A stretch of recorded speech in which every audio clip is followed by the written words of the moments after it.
What happened to Vivian Garrett after she disappeared from her comfortable 4-bedroom home the night of January 1st? For residents of Avitts Landing, a small town that nestles up on the Chesapeake Bay and was once the home of Vivian Garrett, the answer is still unclear. 1 year ago today, Garrett vanished, baffling family members and both local and state police. She said nothing to her children or her husband. Friends say she didn't seem unhappy or panicked. In the media circus that followed in the wake of the investigation, reporters never uncovered a secret lover or a desire to leave her family, but no conclusive physical evidence was ever found. The investigation began on January 4th of the previous year, when a family member alerted police that Garrett had not been seen for 3 days. Her car, a blue 2005 Nissan Altima, was found abandoned in Willow Creek Park 2 days later. The disappearance was considered suspicious, since Garrett was said to be a dedicated mother to her 4 children and had no history of erratic behavior. The woman's husband, biology professor Robert Garrett, was originally arrested a month after her disappearance after a breakdown in his office.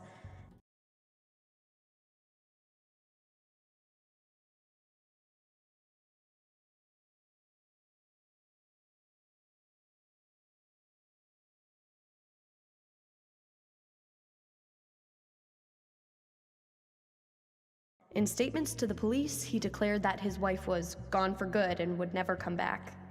Although Mr. Garrett's responses were often muddled and contradictory, he was released without charge. Avitts Landing police declined to respond to questions, saying, "At this time, we have no information to add to the investigation."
Violet sings when she washes the dishes.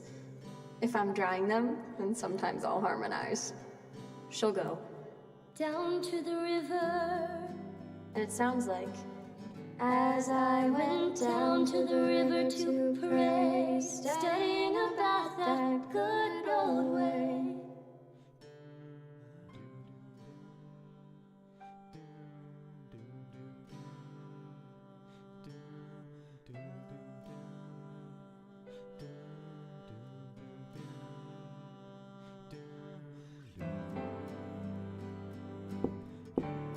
Dad once told me that he chose this paint color because it was named Anti-Establishment in the catalog, which made me wonder, can I be a paint namer? Is that a career?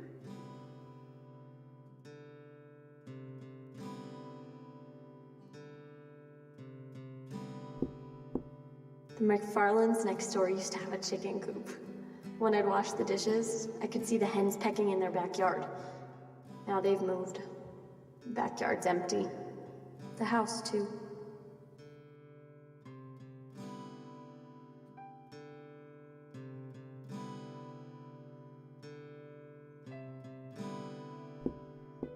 Mom was the worst baker. She nearly burned the house down once because she set the oven to 500 degrees instead of 350. Sometimes I still find blackened cookie bits down there.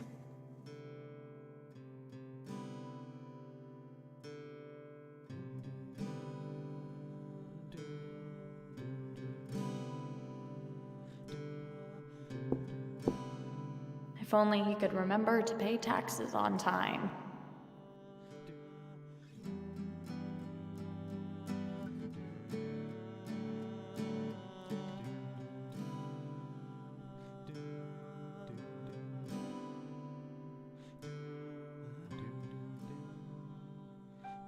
It was sweet of my uncles to send Christmas cards. Things have been a little awkward between them and Dad ever since Dad was arrested. Vi and I went to live with our Uncle Thomas. Merle and Gus went with Uncle Elijah. We didn't come back until August. I don't think Dad really knows how to thank his brothers for taking us in.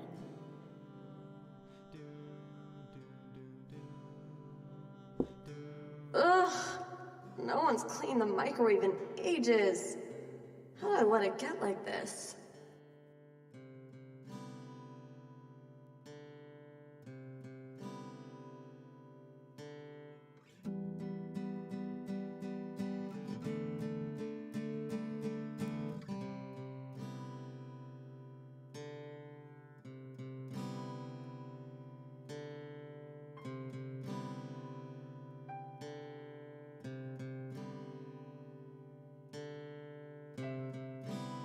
We have too many onions.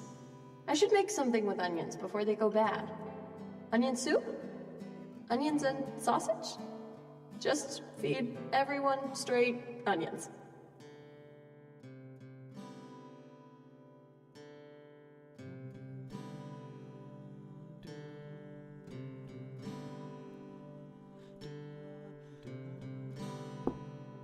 Last February, I came downstairs one morning and all the photos were gone from the fridge.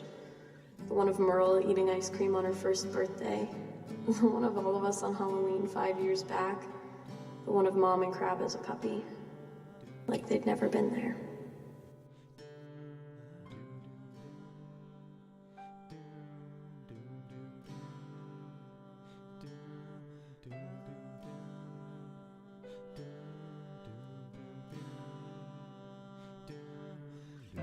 It's almost empty.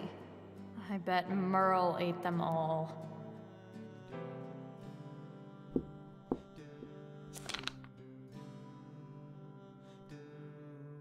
A family member alerted police that Garrett hadn't been seen in 3 days. Yeah, that was me.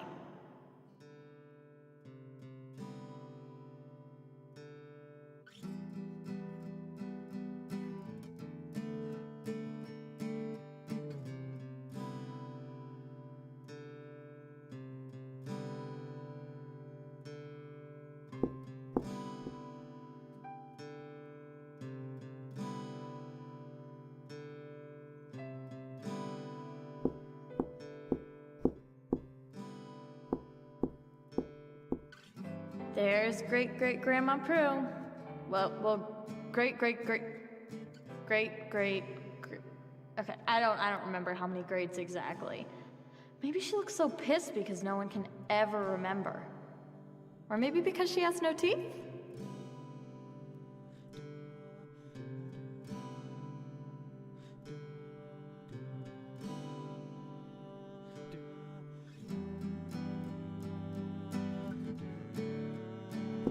This is Gandalf the Grey. Gus named the plant that when he first read Lord of the Rings, because it always seems like Gandalf's died, but he always keeps on going. Just like this ficus.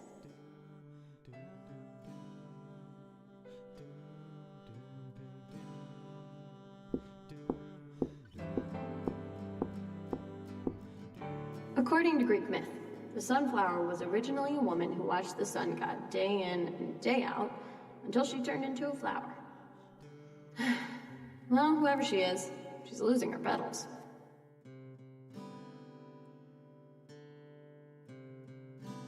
When I have my own dishes, they'll be pale white and always washed and put away.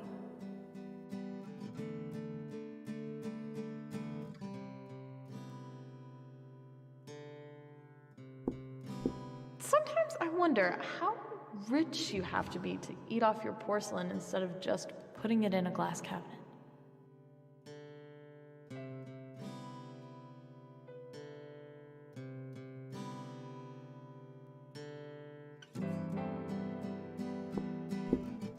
No one really eats in here now. We mostly just take our plates into the living room and watch game shows.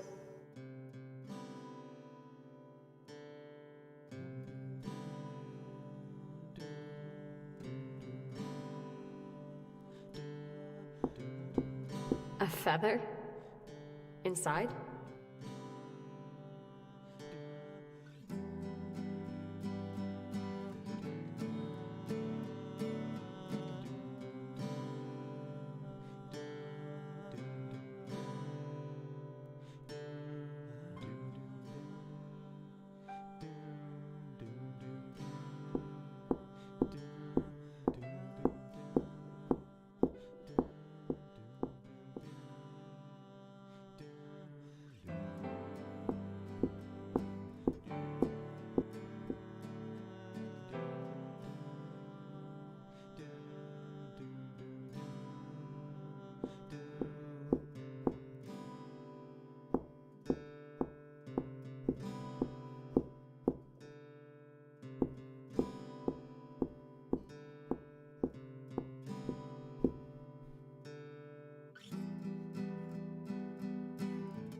Gus needs new shoes every few months, it seems like. His feet are growing faster than dandelions.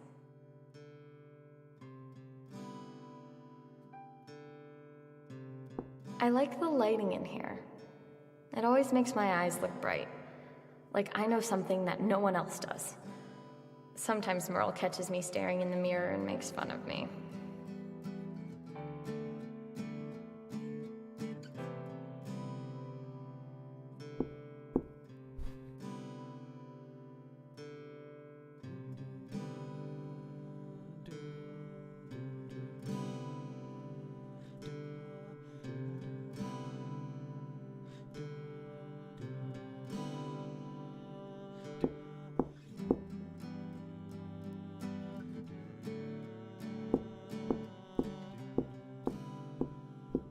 Only in this house would recycling end up in a closet.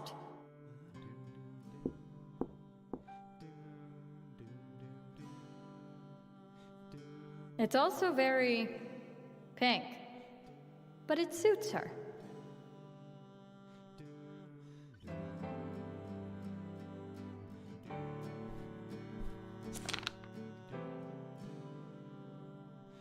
What's this?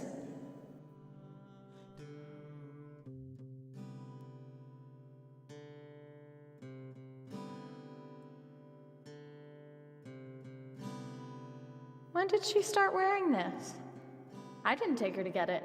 Dad would rather lie on a bed of nails than take Merle bra shopping. I guess one of her friend's moms must have.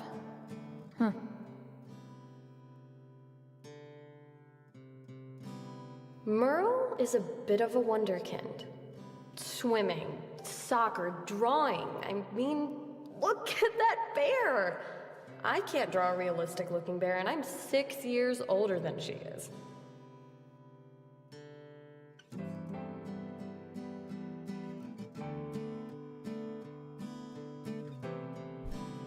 Hey, it's my old copy of Matilda. I used to have nightmares about Miss Trunchbull.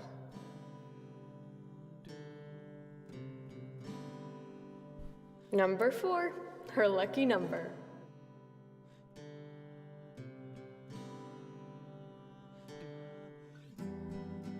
Merle never makes her bed. I guess she doesn't have time for it. She's too busy dreaming up crazy ideas or running through the woods to who even knows where.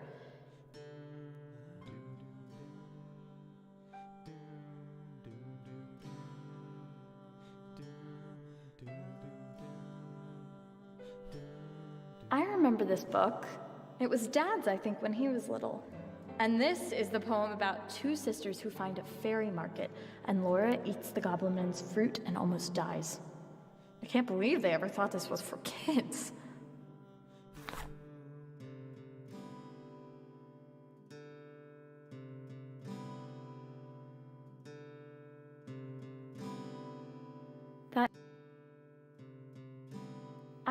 I remember this book.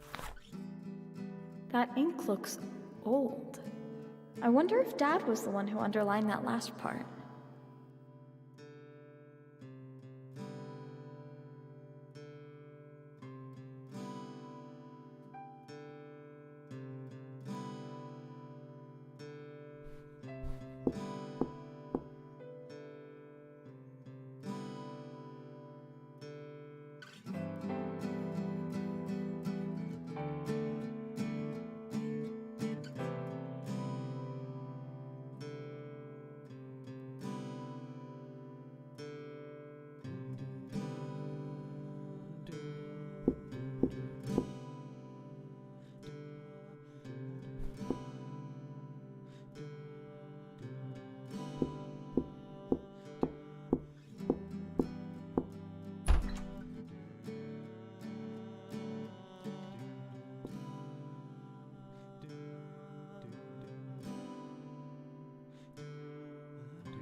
This is for the linguistics mini unit we're doing in my Spanish language class.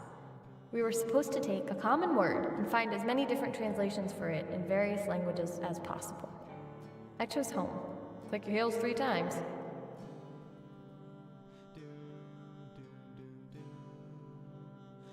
It's January 1st. The deadline's tonight. All my applications are done, they just have to be submitted. Shouldn't forget about that.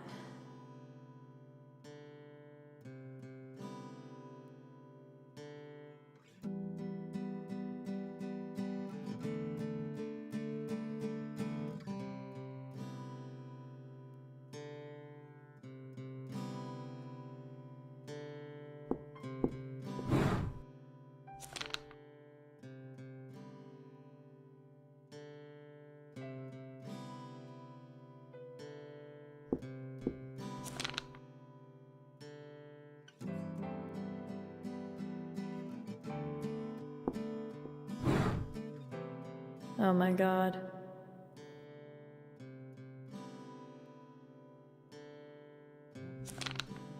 I guess it's an open secret that none of us were living with Dad for a while.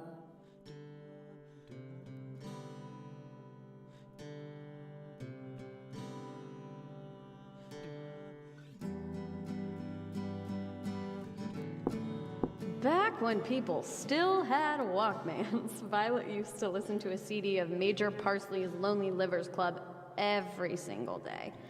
She'd wear headphones, but she'd turn up the volume so loud that I could hear every word. I think I probably still know all of them.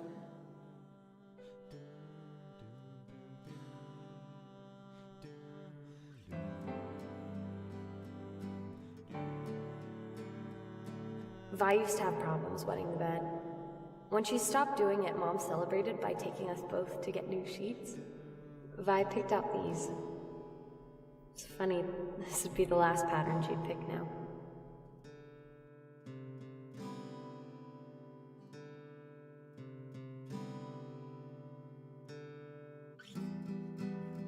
I try to remember to put an instrument case sticker in her stocking every Christmas. Like, real women play the violin, or in case of emergency, save the violin first. They're cheesy, but she likes them, I think.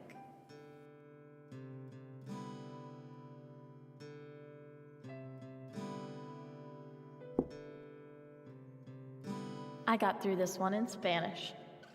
Arabic? Well, that's still work in progress.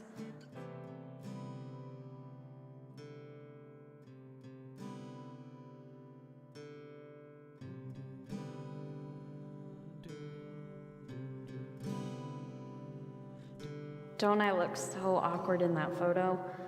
I wore one of Mom's dresses. It was 2 sizes too big for me.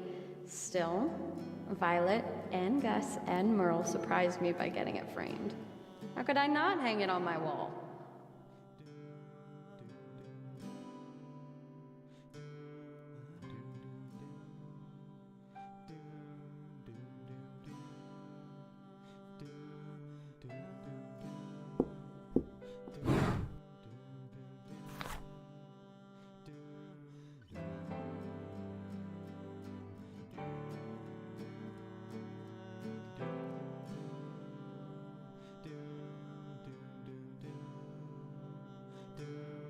Merle's the one getting all the first place ribbons now.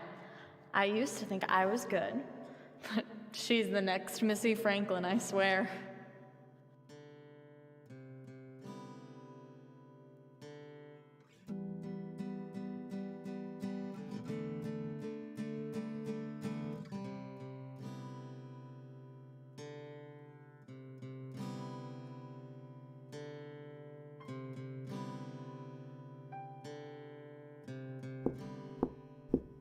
Vi used to have problems wetting the bed.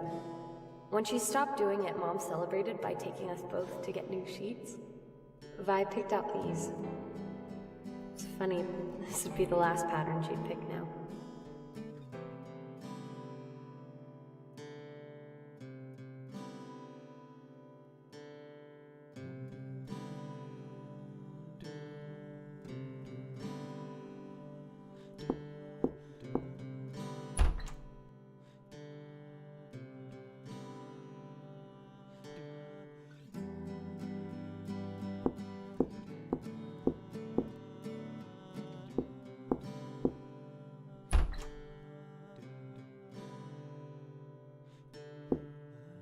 These freaked me out when I was little. The women are so sad, but in such similar ways. All that dark, wavy hair and their big, shocked eyes, and the way they're looking so intently at something. Oh, hey, it's our Celtic horoscopes. Mom had us all get these done a few years ago. She was very into them for a while. I think horoscopes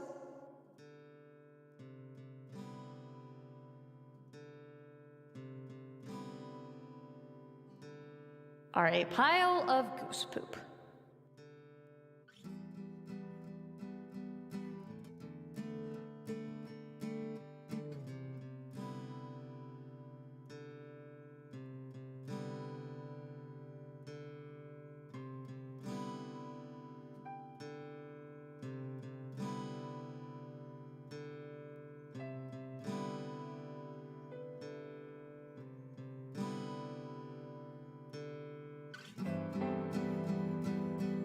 Mom never stopped us from reading any of her books. Which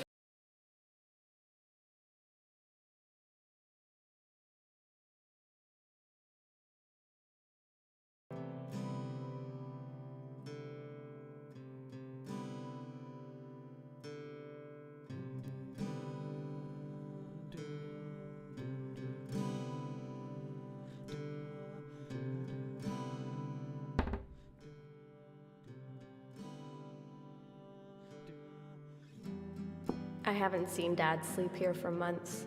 This bed might as well be a part of an IKEA ad for all the use it gets.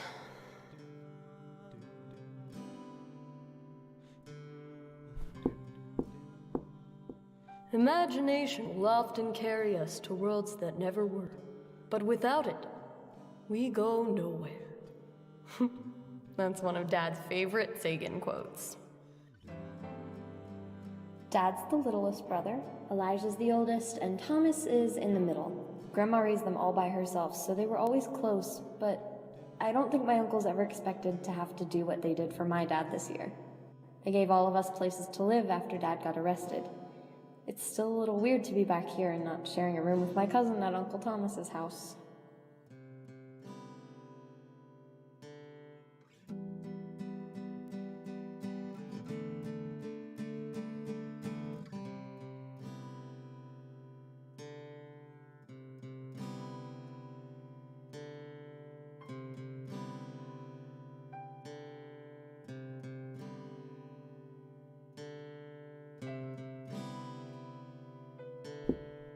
All Dad really needs is a toothbrush and a razor.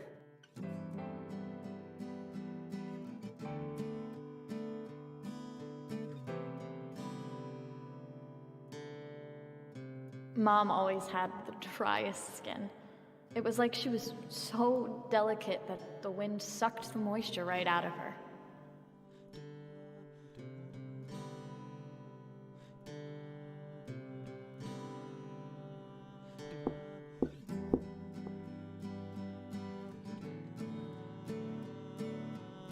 When we were little, Vi and I would play sardines with our cousins. This used to be my favorite hiding spot. I'd curl up, cover myself with dirty shirts and dresses, and try so hard not to make a sound. It always worked.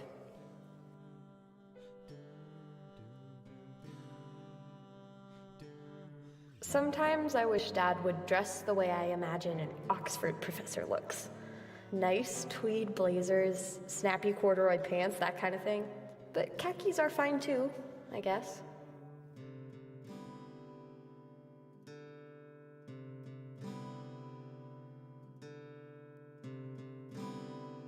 I haven't been in here since she disappeared. It's so strange. It smells like her.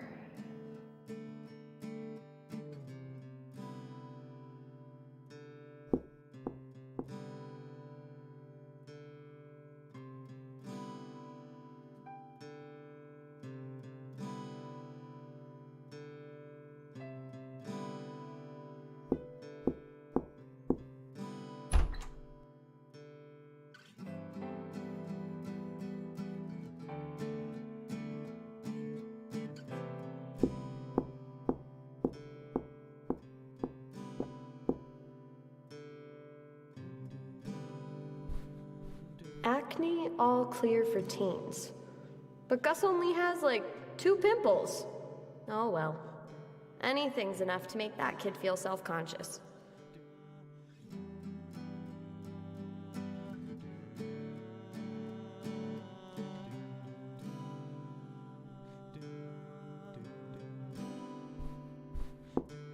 Grandma made that for Gus's 10th birthday. She'd never say it, but Gus is her favorite. None of the rest of us ever got quilts.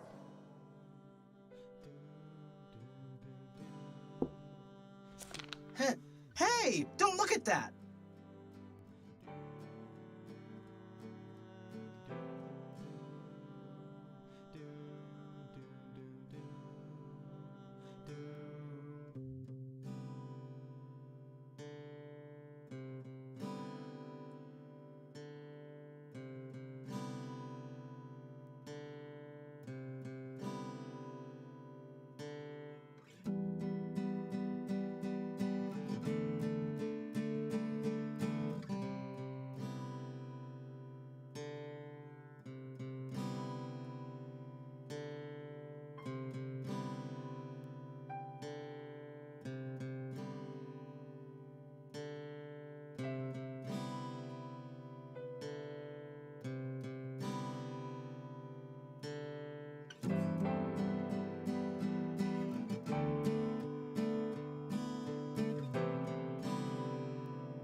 A few nights ago, Gus asked me if I wanted to look at constellations with him.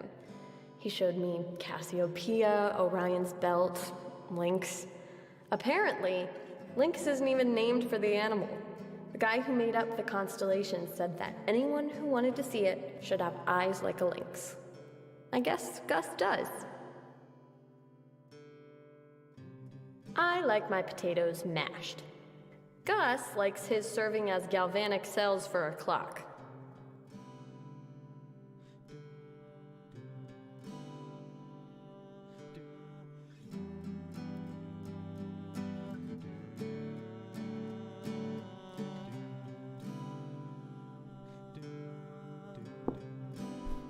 A few months ago, I did a load of laundry for Gus and decided to fold it and put it away just to be nice. I found a glossy photo at the bottom of his shirt drawer, but it wasn't Megan Fox, or Selena Gomez, or a Playboy centerfold. It was Gillian Anderson from The X-Files, carrying a gun and looking badass.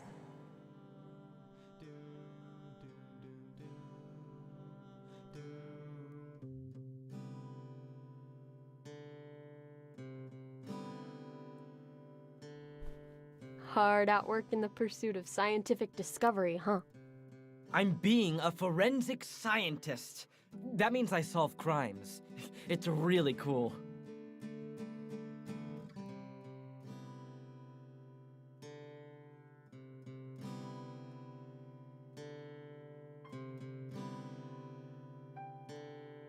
Tell me what kind of case you're solving. You know how much I love strawberry yogurt, right? And how I've told everybody not to eat it? Well, this morning I went to get some out of the fridge, but there was only one left. And yesterday morning, there were 3. I thought that if I sprinkled fingerprint powder over the last yogurt and figured out which prints weren't mine, then I'd know who ate the rest.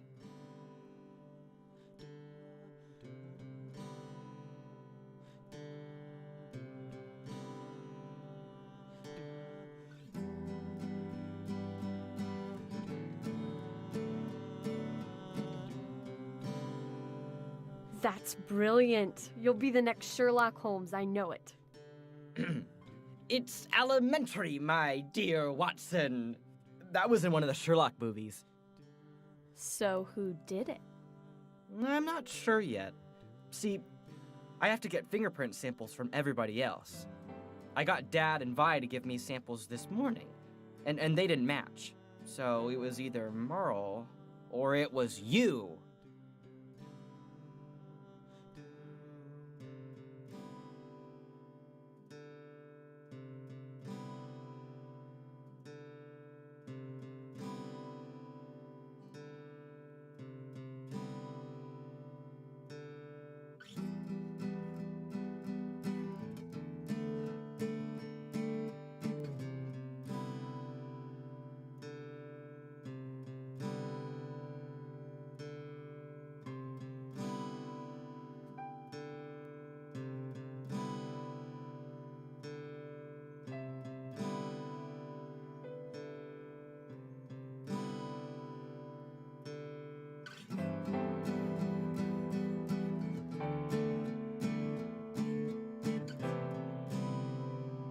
It wasn't me. Merle doesn't even like yogurt. You should ask her about it. But ask nicely, okay? Don't start a fight. I never want to fight with Merle. She's just so loud. She always shouts, so I have to talk louder just so she can hear me.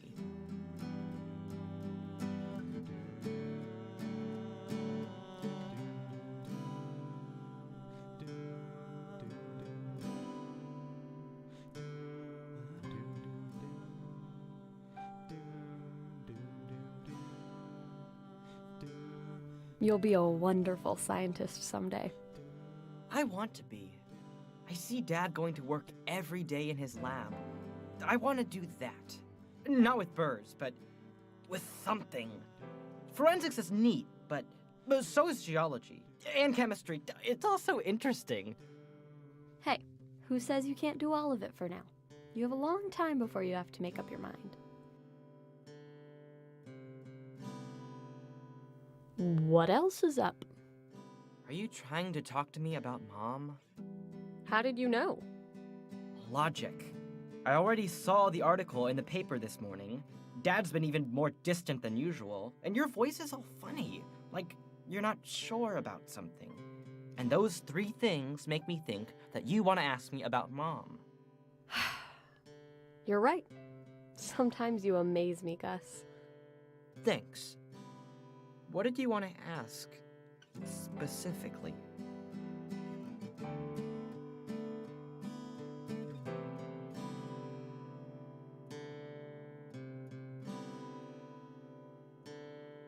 What do you think happened to her? I've thought about this a lot. It's forensics, right? It's a puzzle I want to solve. But I also don't want to solve it, because it's my own family. Fact.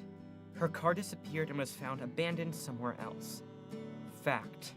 She was sad sometimes. Fact. She left for days at a time and would come back crying. Fact. After Dad, there haven't been any suspects. What I think she killed herself.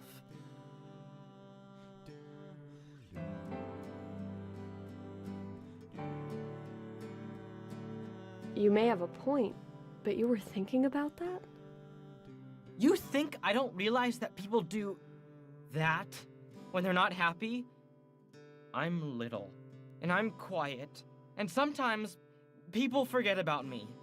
but you know I'm not dumb.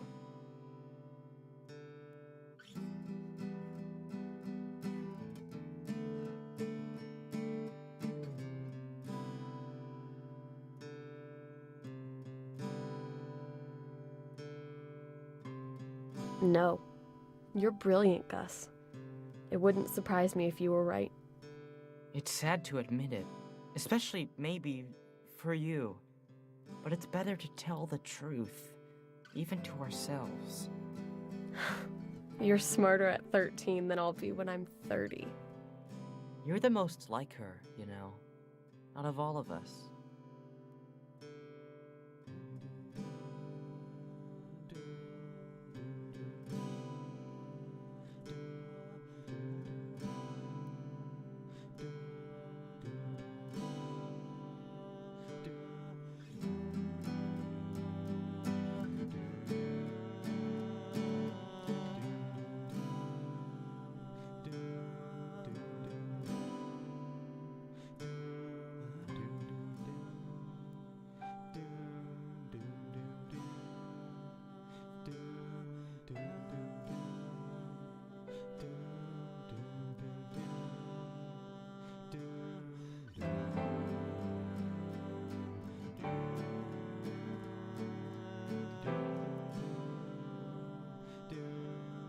She loved us. She was always thinking about whether we were happy and safe no matter what. Yeah, I remember. You know the painting of hers downstairs? The one she did herself? I've stared at it for hours so that it's in my brain. So that I'll never forget what she looked like.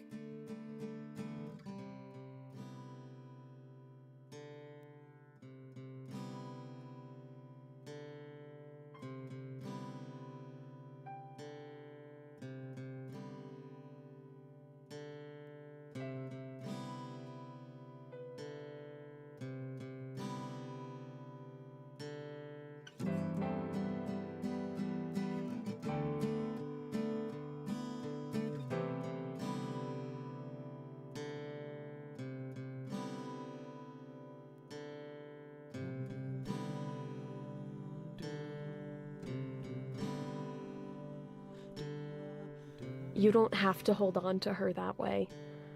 Just keep your memories of her. Those matter more anyway. But those are starting to fade away, too. Like how her voice was a little raspy in the mornings. And the way she'd hum songs I never recognized when she was washing dishes. I can't always remember them perfectly. I know what you mean. I feel that way too. All the time.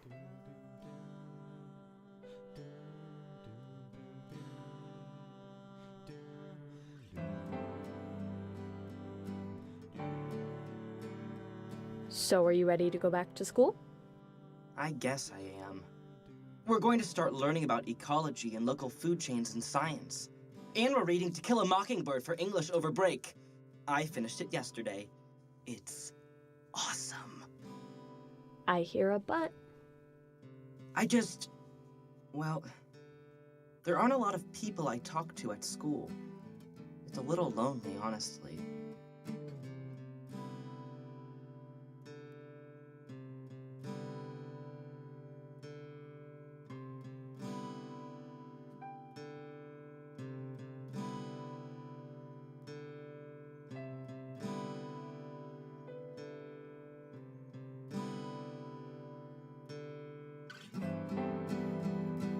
I know that's hard, but who needs friends when you have family, right?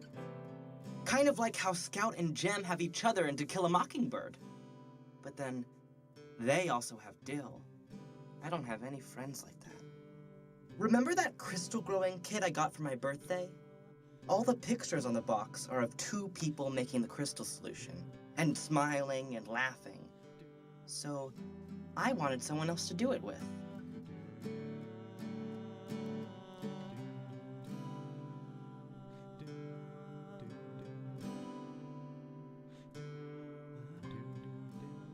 Why don't you go out and make some friends?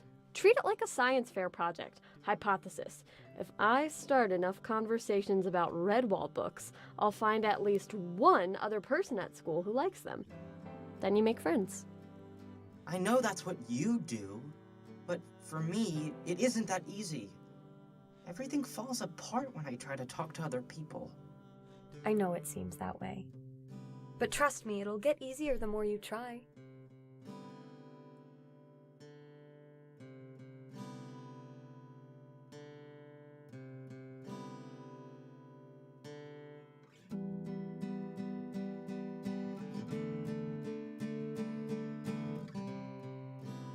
So, you want to be an actor, huh? Hey, what's wrong with wanting to be in a play?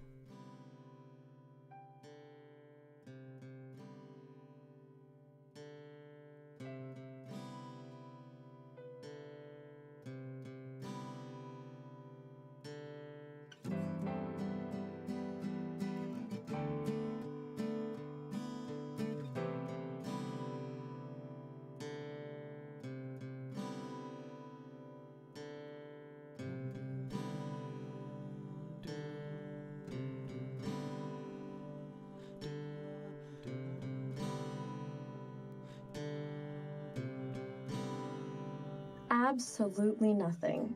I think it's wonderful that you want to audition. Oh, I'm glad. Much Ado About Nothing is such a fun play. I read the whole thing when the drama teacher said it was going to be this year's play, and it's so funny. But sad, too, at times. Beatrice is my favorite. I want to be like her when I grow up. Smart and funny, and she gets the man in the end. Even though he's kind of an idiot. I like Beatrice because she doesn't jump to stupid conclusions. Unlike Claudio. So, why do you want to be Dogberry? He's not the main character. You could try out for Benedict or Claudio. Because he saves the day in the end. He figures out the evil plot, even if he's not very good at it. Most of the time. And I get to pretend to be old and gray. I am a wise fellow, and which is more, an officer, and which is more, a householder, and which is more, as pretty a piece of flesh as any in Messina, and one that knows the law.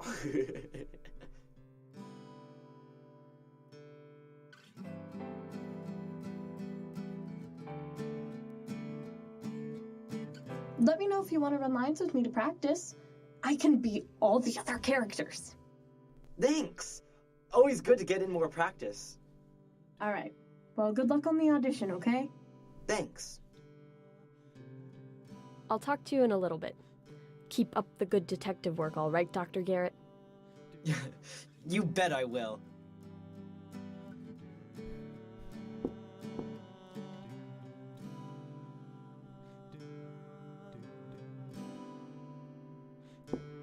We have an extra set of sheets and blankets, in case anyone comes to visit.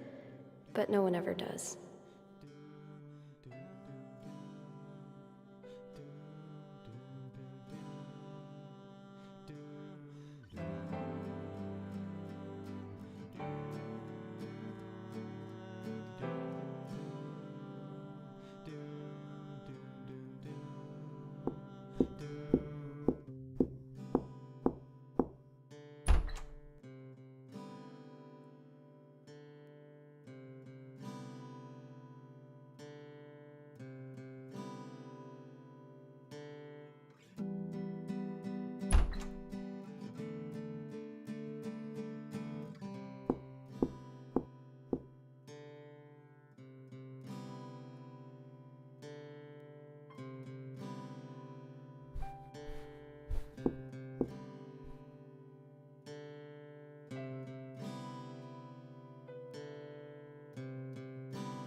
Great blue heron.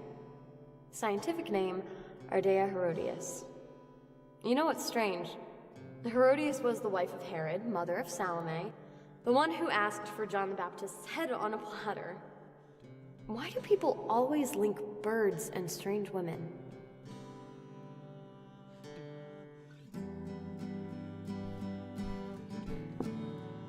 I told Merle not to eat her snack outside the kitchen. She always gets it everywhere.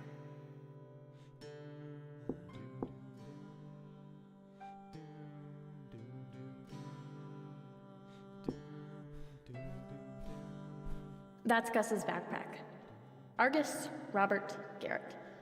When he was really little, we used to tell him he was adopted, that he'd been found on an abandoned pirate ship and that the pirate king and queen would come back for him someday.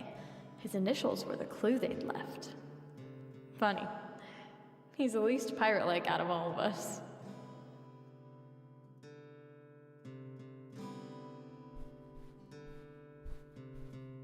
When I won the Jefferson Book Award last year, UVA gave me the Quotable Jefferson. It's like a magic 8-ball, but with Thomas Jefferson. Open it up to a random page, and instead of "Outlook good" or "Not likely," you get "Our liberty can never be safe but in the hands of the people themselves." Nifty, right?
National Geographic Atlas of the World, Streetwise Rome, Atlas of Cursed Places.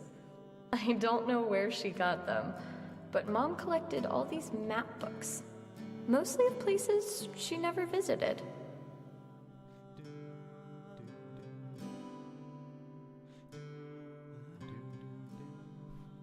The blue mug is left over from a trip to Colonial Williamsburg.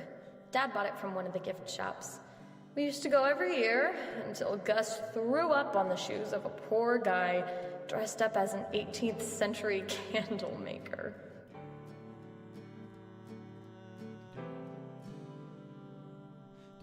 Mom's best friend found that chair for $10 at a garage sale in Norfolk and drove it all the way here for her 38th birthday. That's how Sasha is. Real loyal, real obstinate. Looks like someone was watching The Avengers 8, Condiment Man versus Squirrel Girl.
Hey, Dad. Oh, Lena. I didn't realize you'd come in here. What's going on? You know what today is? January 1st. A Saturday. Yes, I know what it is.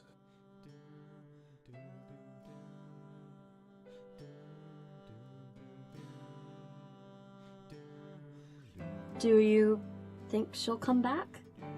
If she were coming back, she'd have done it by now. I'm sorry. I don't mean to be harsh. I know you all don't necessarily think that way. She's gone, Lena, and she isn't coming back.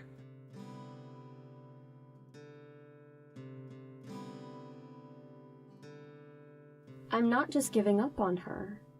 I don't want to be a killjoy, dear. I really don't. It's going to save you so much grief if you forget about it. It's not giving up. How could I possibly forget about this? Please, just listen to me. We've lost her. She's never coming back. This is not pessimism. It's looking at the facts. Are there facts you know that the rest of us don't? I won't lie to you.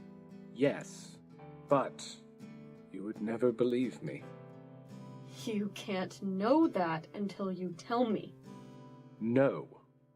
They ran an article in the paper about it. Did you see it? Oh, no. I don't really read the paper so much anymore. Why don't you just recycle it? Your siblings don't need to see that.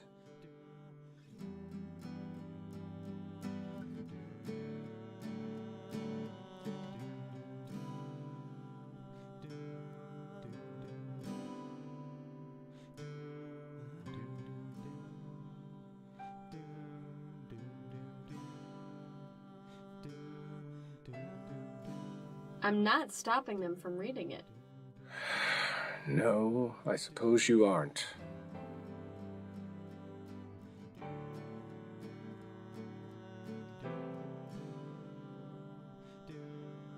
What's that supposed to mean?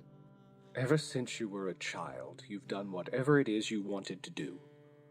And your siblings are still so young.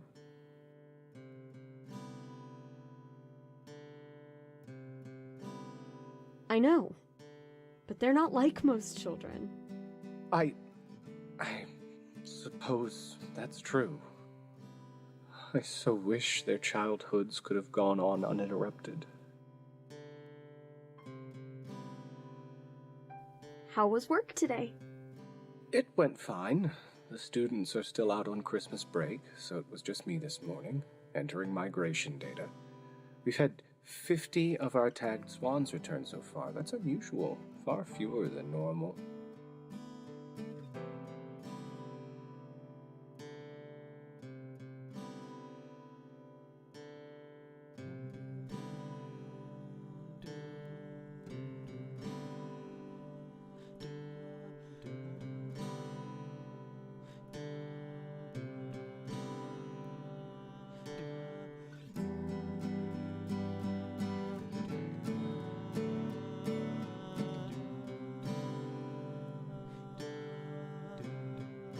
Why do you think that is?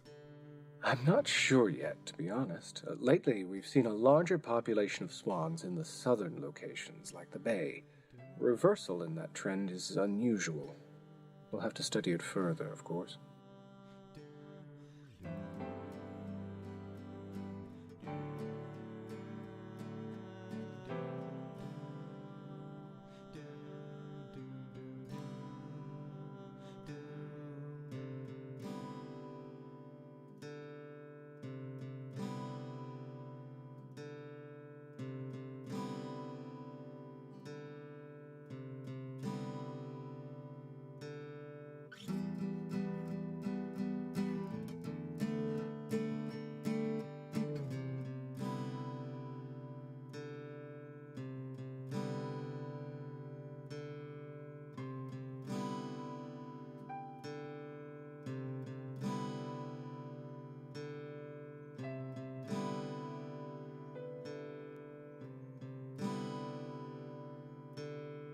Are you in the lab so much because it keeps you from thinking about, other stuff?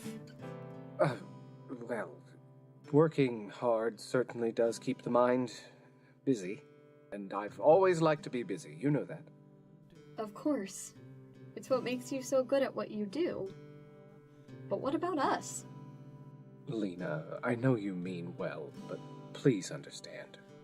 This year has been so hard. I'm trying to deal with it the best that I can. Do you see that?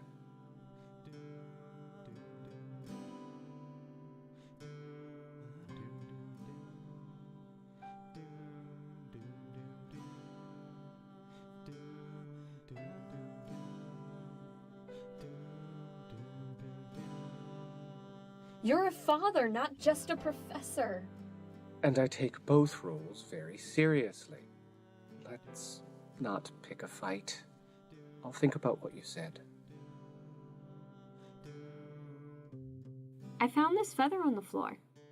Do you know how it got here? What? A swan feather was lying there, just like that.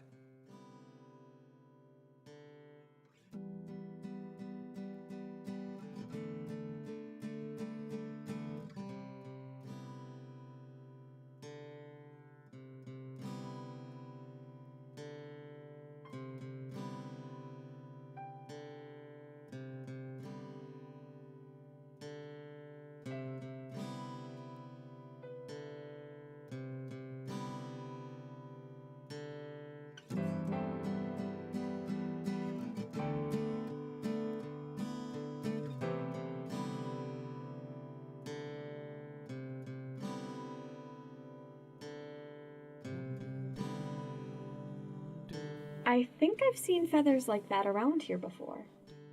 What do you mean? Oh, I've just noticed them here and there. There was one on the back porch once, and a few in the closet upstairs. I found them when I was borrowing a dress from Mom last year. That's ridiculous. I'm sure we'll never know how those feathers got there. In any case, I better get back to my reading. The Cornell Lab of Ornithology just released a study on the mating habits of the northern bobwhite, and I have it right here, open to page 1. I'll let you get back to work. Thanks. Oh, before you go, have you seen my phone? I think I lost it yesterday.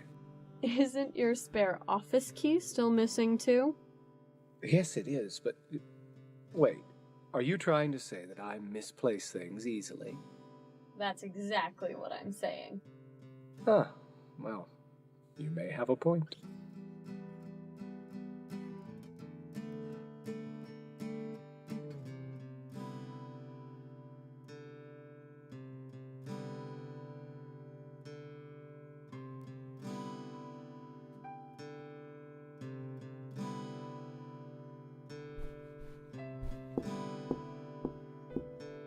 It's locked for a reason, Lena.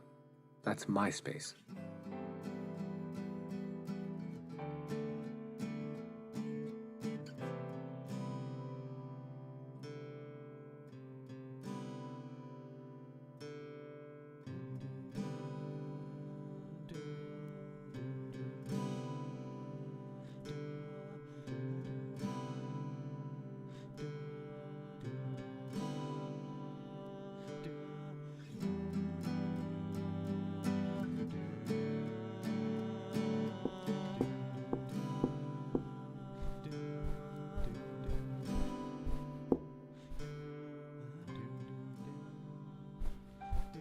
There are still bloodstains there from the time I tripped and hit my head on the front walk.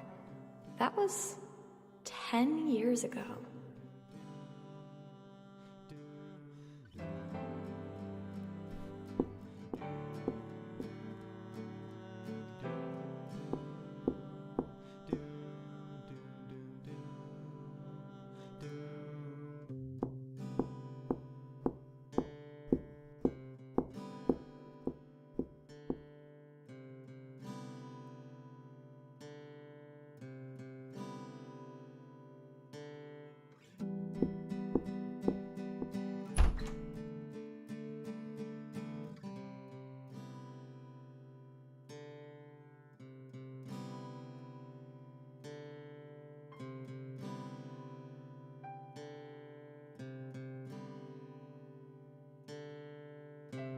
Mom kept an herb garden here.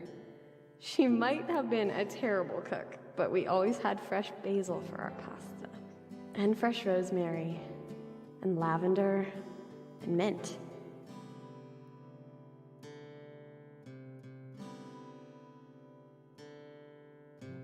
Bluebirds aren't very common, but one year we had a bluebird build her nest in our birdhouse. Lady bluebirds aren't blue all over, like the males.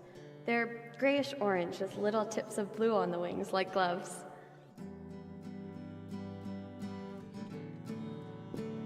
We never really knew what kind of dog Crab was. One of Dad's co-workers' dogs had a litter of puppies, and Mom got a look at a photo of them. And well, that was it. Crab came home with us a month later.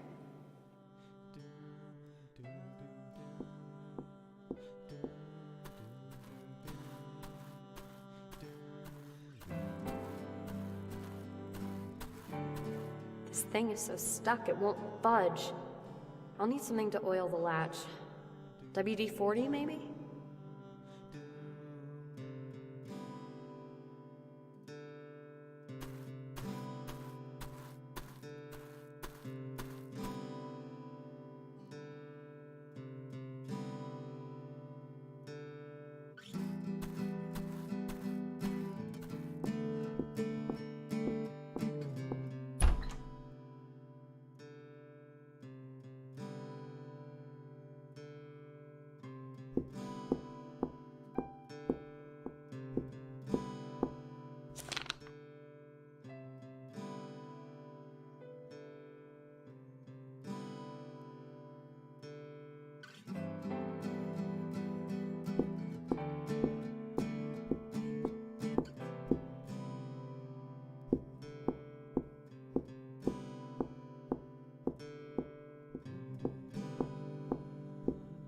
This is Gandalf the Grey.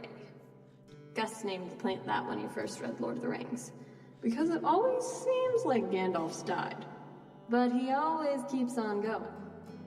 Just like this ficus.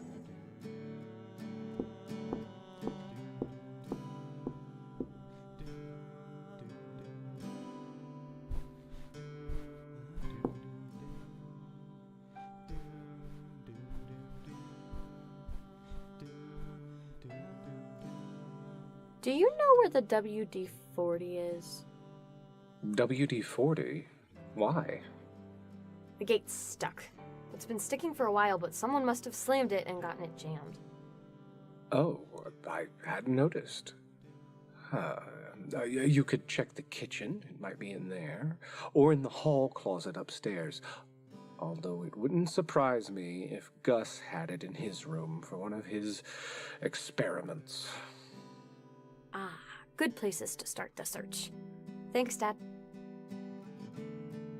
I'll let...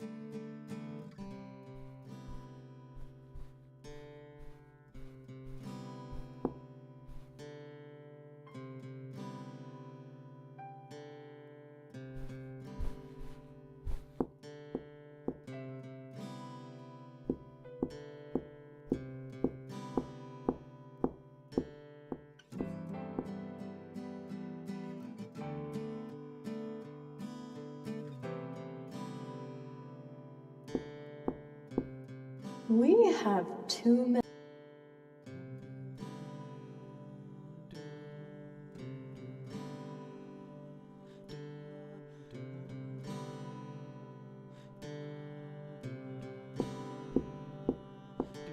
Violet sings when she washes the dishes.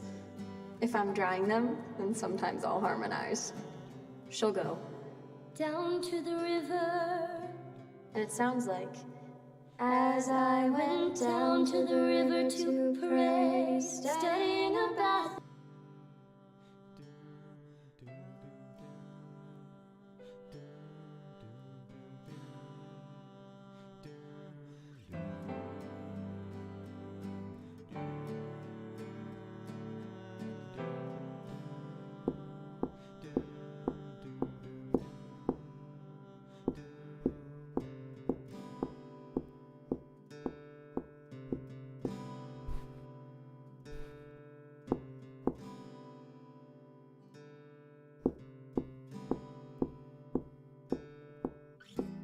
There it is.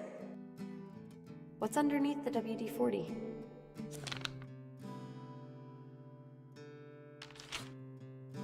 Damn. I didn't know Dad kept a journal. Maybe there are more parts lying around.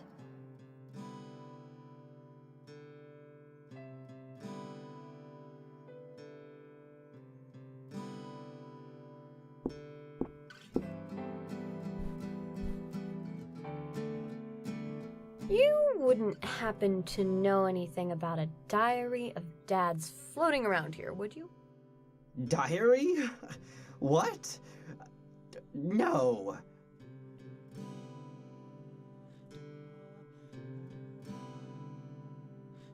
Are you sure about that? No. So you're not sure? No. So that means you do know something. Maybe. Okay. Look under my bed. There are some pages there. You can read them, but give them back when you're done. Where did you find them? They were in Dad's briefcase. And they looked interesting, so I took them. Are you going to tell him?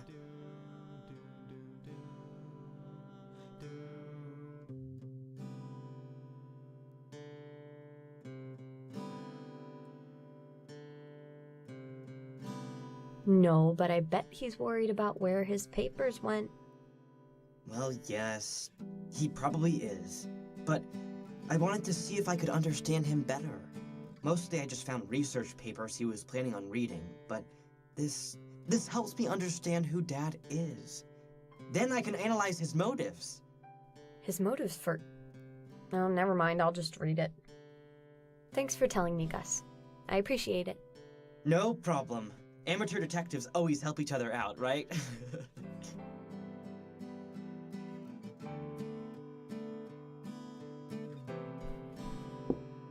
There it is.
Can you believe how detailed the human fingerprint is? It's like a... Can...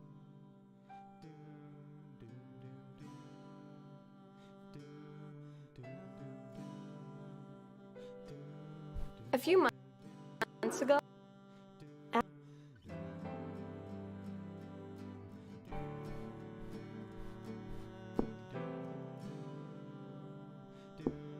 only we have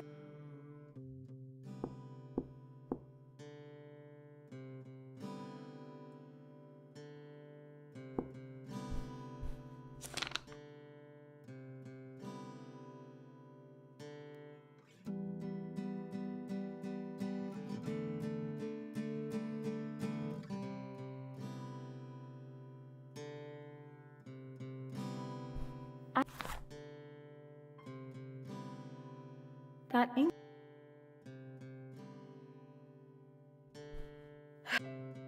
Hey.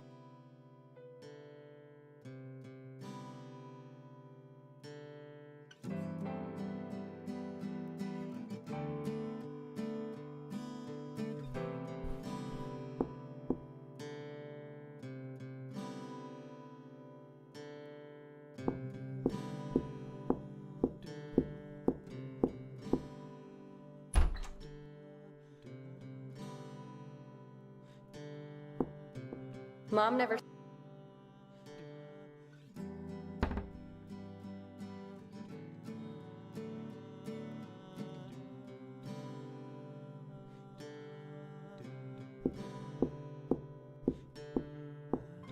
Imagine. Dad, I gave all.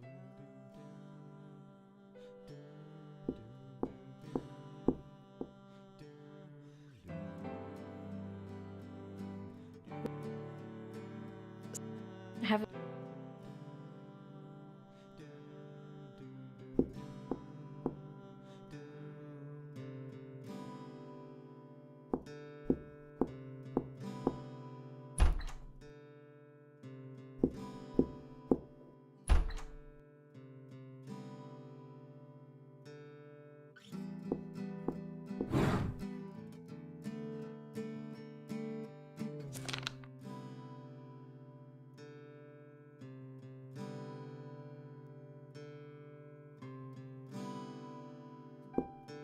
Vi.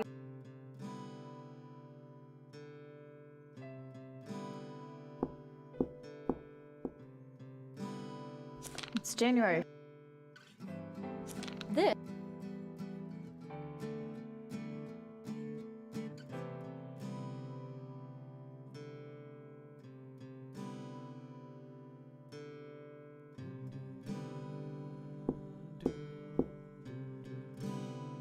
I got.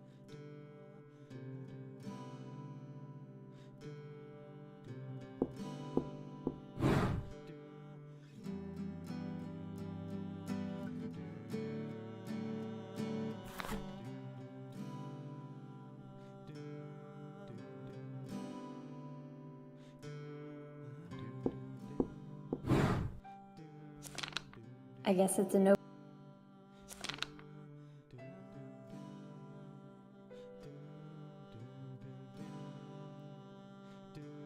I guess it's an open secret that none of us were living with Dad for a while.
Mom's best friend found.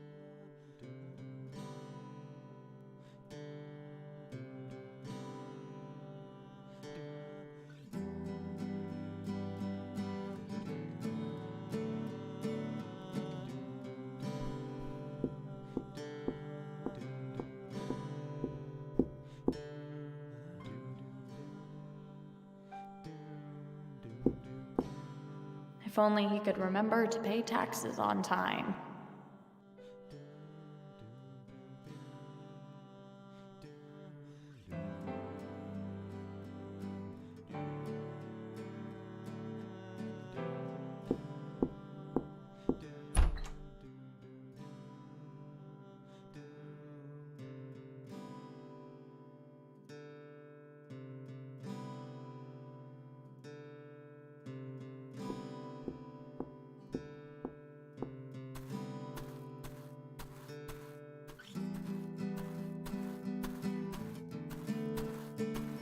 That should do it.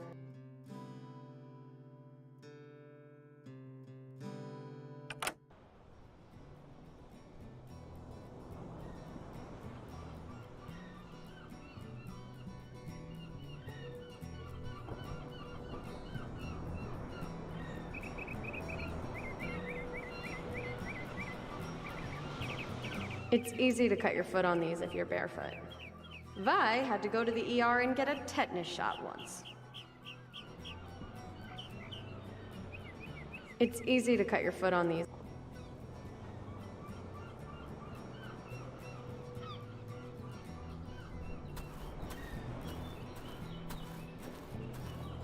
Sometimes I imagine the trains that ran over those tracks.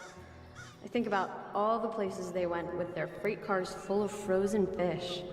How many people ate striped bass from Avit's Landing and didn't ever know it? There's a little island out there, and you can swim to it if the water's calm. When I was 9, I named it Finders, Weepers, Losers, Keepers Island.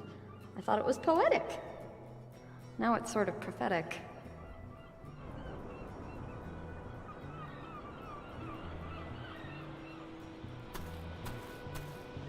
Vi and I found this place when I was 14 and she was 13. We thought we'd discovered our own little world. Until we realized that all the older teenagers came here to smoke. Still, we stayed away from them for the most part.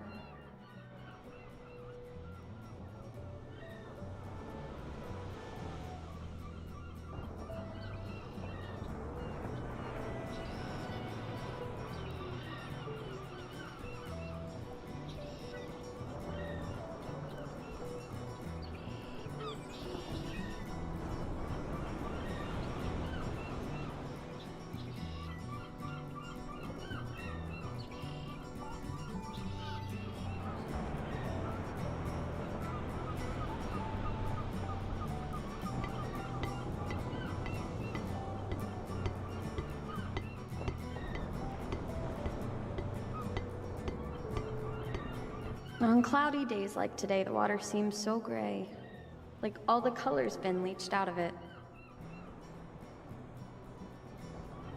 We scratched our initials on the railings so that everyone else who comes here knows we came before them, even if they don't know who we are.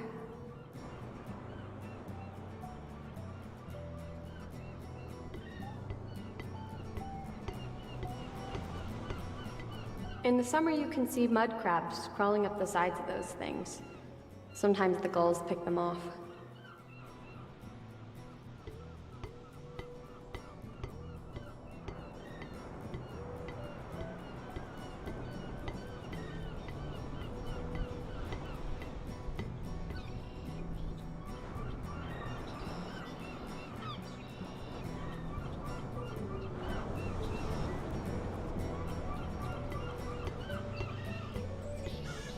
It's Merle's birthday in 2 weeks.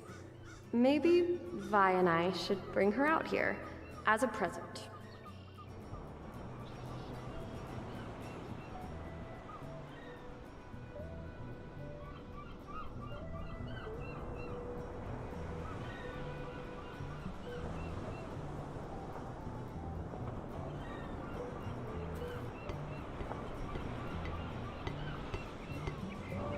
5 years ago, a girl fell in and drowned here. Her name was Danielle, I think. I didn't know her. She'd been drinking with some friends and smoking too, and it began to rain so hard that she slipped sideways through the holes in the railings. The current was so strong that her heart stopped beating before they pulled her out of the water.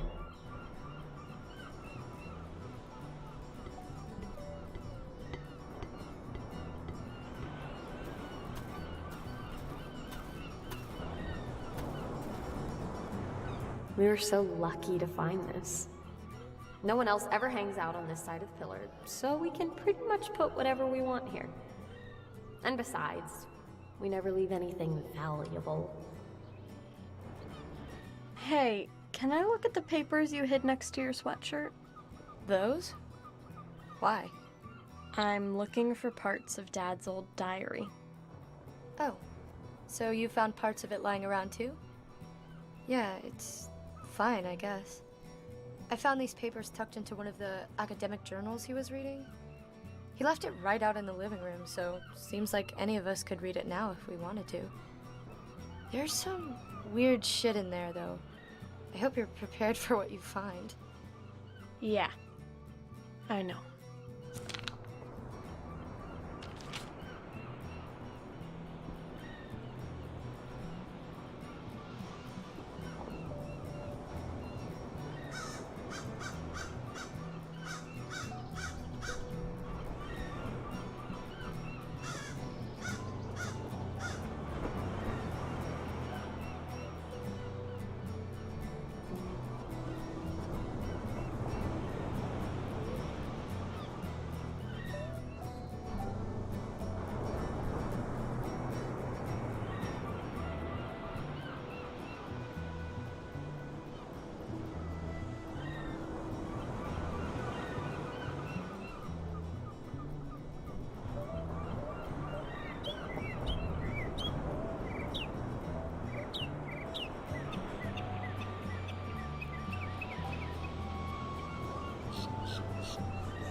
Hey, stop pawing.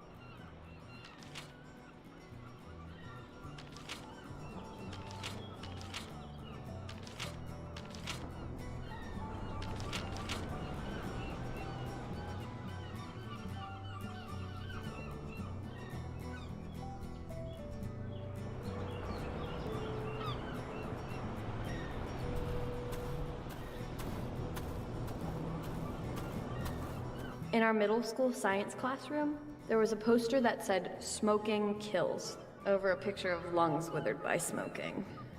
Violet used to say that poster was disgusting. I wonder if she remembers.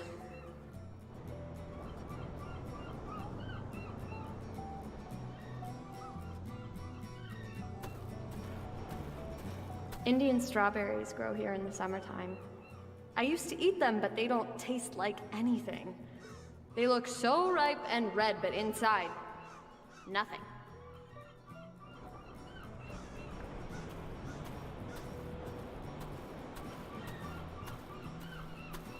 I've brought Jacob here a few times. I haven't told Vi yet, though. Not sure how she'd react. I've brought Jacob.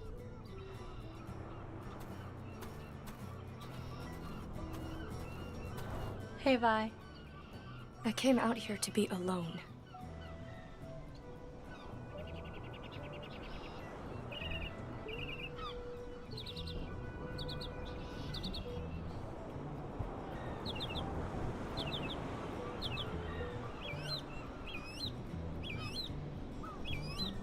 You don't have to be alone, though.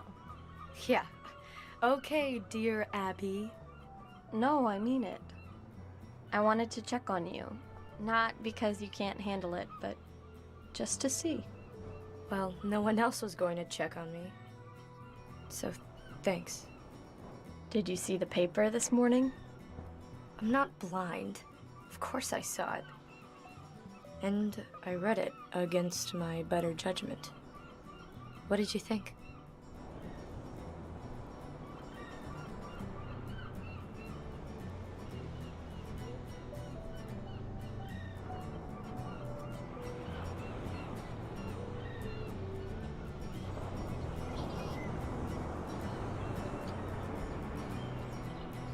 I wish the media would stop harping on us. There's no new information, so what's the point? At least there aren't news trucks parked outside anymore. Jesus, I know. I guess I'm glad they remember that she's still missing, but we're not zoo animals.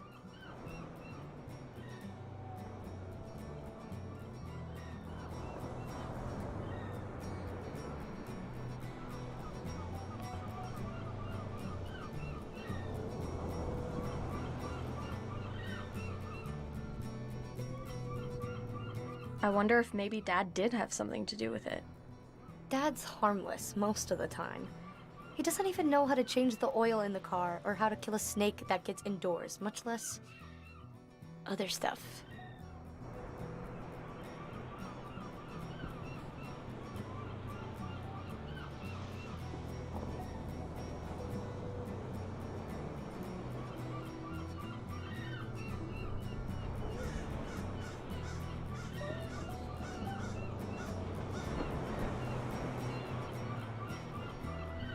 I'm not saying he killed her.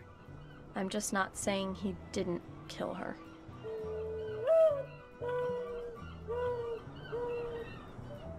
A mourning dove. How do you know? I remember it. From that book Dad gave me for my 8th birthday, remember? It had a CD to go along with it, with samples of songs from all kinds of North American birds. Chickadee, cedar waxwing, northern pintail, barn owl, mourning dove. I do remember that thing. We were obsessed. I was always so mad that you didn't let me listen to the CD whenever I wanted. It was something I had that you didn't. Not too surprising when you think about it. Do you remember how we used to think we could understand the birds?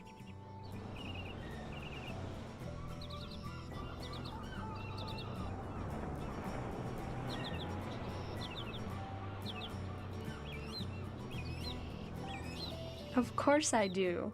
We'd spend hours out here listening in on conversations. Or we thought we did anyway. Remember the pair of great horned owls that lived out here? They were hilarious. We thought they were such a hoot. Wait, shit, that was such an awful pun. So, how's your boyfriend?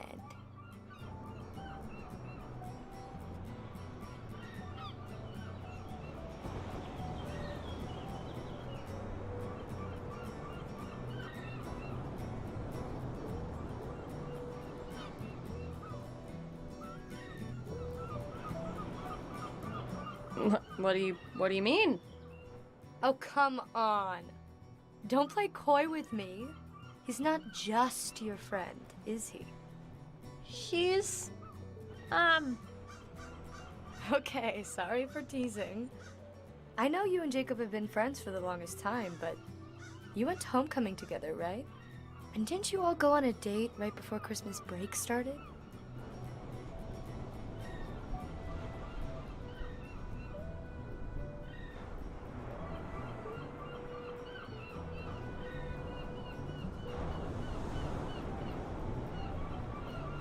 We went to get some ice cream. I don't know what to think. Don't get me wrong, I love Jacob. He's been like family all my life. But now things are changing. So? Do you like him?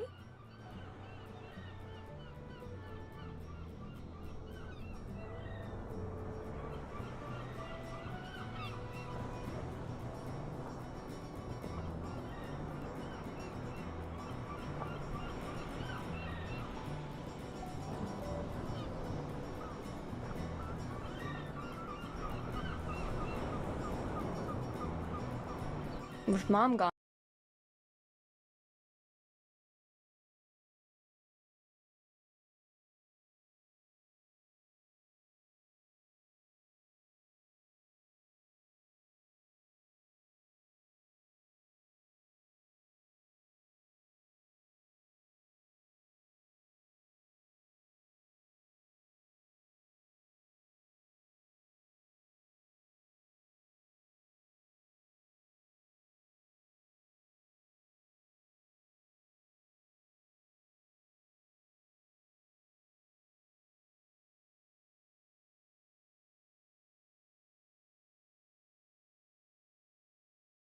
I can't even think about that.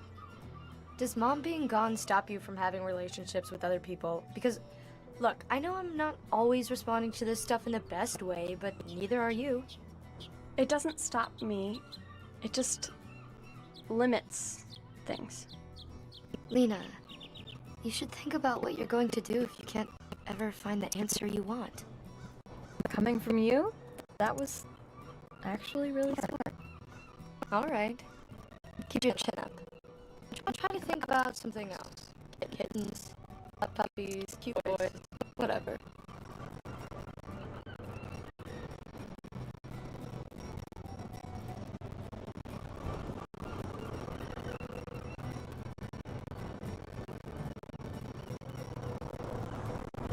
How long have you been keeping these watercolors?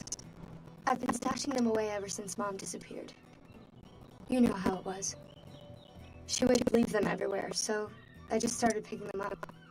One from the living room, one from her bedside table, one from the volunteer desk at the park. They're really bad about locking that door, by the way.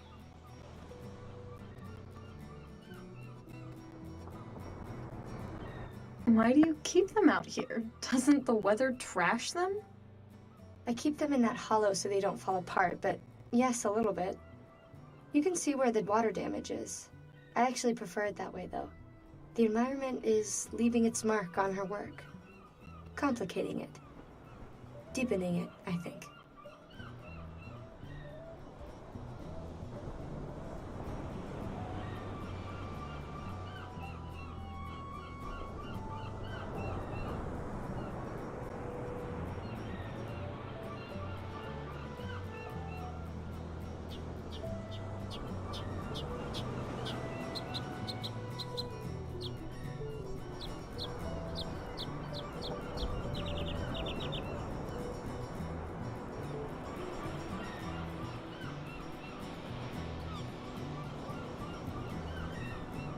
I wonder what Mom would think of her paintings ending up like this. I feel like she'd prefer it this way. It's not like she ever sold or displayed her work. That's not why she painted.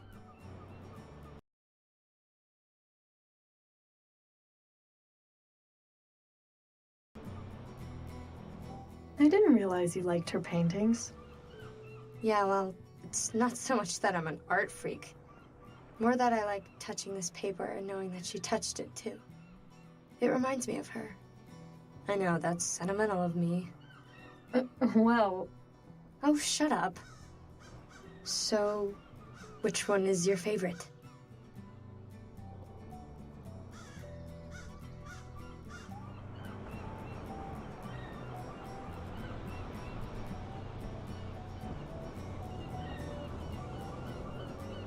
I like the painting of Crab.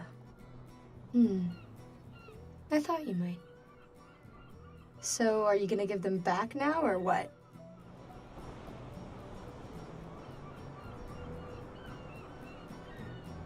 Can't we share them? Well, I guess. Here, you hold on to them for now. You seem pretty unsettled today. I found this. You went through my drawers? You bitch!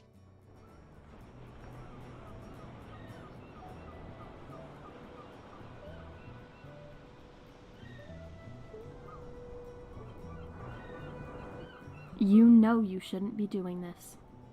Just like you probably knew you shouldn't have taken my shit without my permission. But that didn't stop you.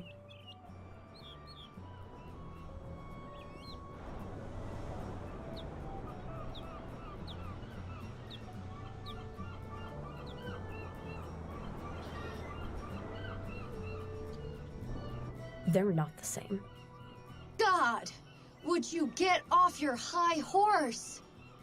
Okay, let's try this again. I didn't want to make you angry, and I'm not going to tell anyone or try to get you punished. I'm just worried about you. All right. I appreciate that. But before I say anything else, will you tell me why you were snooping through my stuff?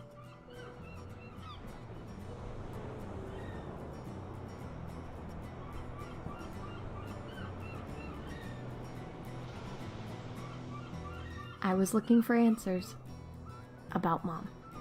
And you thought you'd find those in my desk because... They could be anywhere. You're crazy. Joking. Mostly. Okay, I'm sorry. I think you get that. Are we good now? Will you tell me how you managed to get your hands on this? Yeah, we're good. Sorry, I wasn't really angry, just surprised. My friend Sophie's older brother bought it for me. He charged me $30. It probably wasn't worth that much, but I wanted some.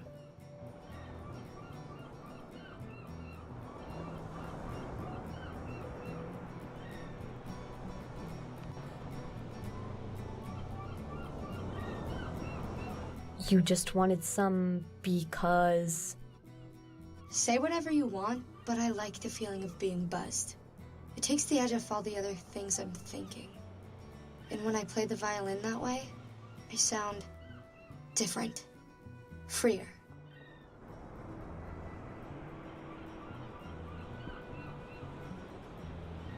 When did you start doing this? The consumption of illegal substances thing, you mean? Sophie first let me try a few beers last March, but I didn't like them very much. Then one night, we were out in the park last summer.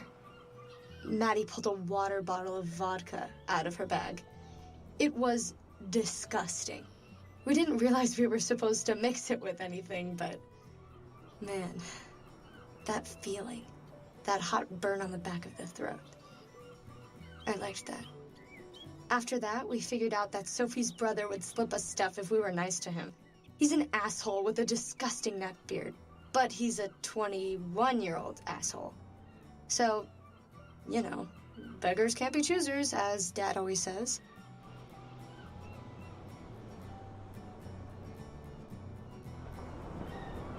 Are you being careful?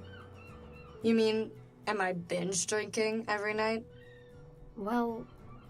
Don't you think you would have noticed? I'm not an alcoholic.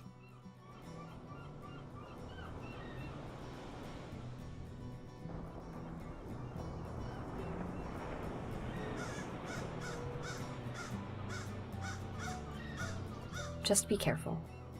So you want a drink? Come on, let's toast.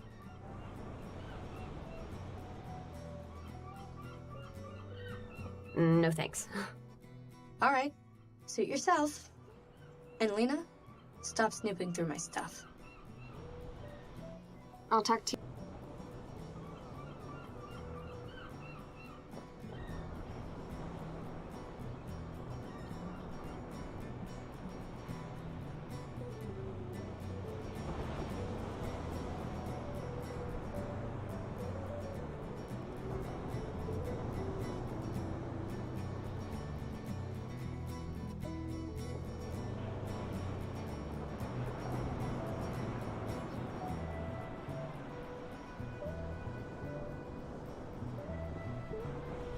If you keep going down the walkway, you'll get closer to Uncle Thomas's house. When Vi and I lived there this year, I would sneak down here sometimes. I've never really snuck out before, but sometimes I just wanted to pretend like none of this past year was happening.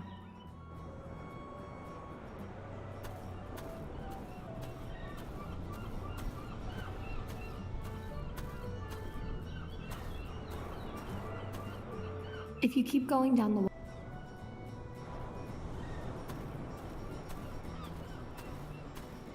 Ugh, it always smells like weed out here.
In the summer, this lot would be filled up with people coming to fish or sunbathe or play pickup soccer games. But the crowd drops off during the winter. People huddle in their houses, like rabbits, sort of.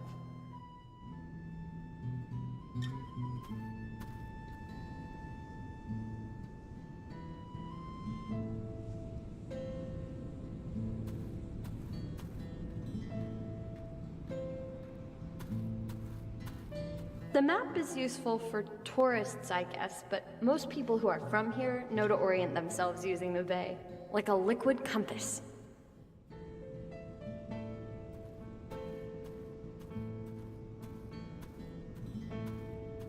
The Simmonses are like the Rockefellers of Aylen County. Or they used to be, anyway, 50 years ago. Most of them have moved away now, I think.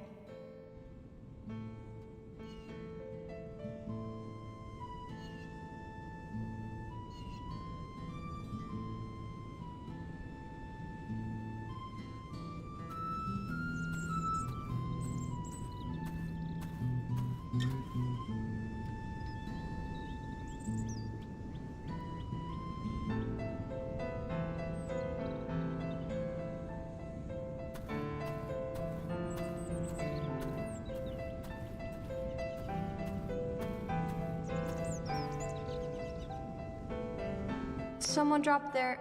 Wait, isn't that Dad's?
Maybe I should call Sasha and ask what this was all about.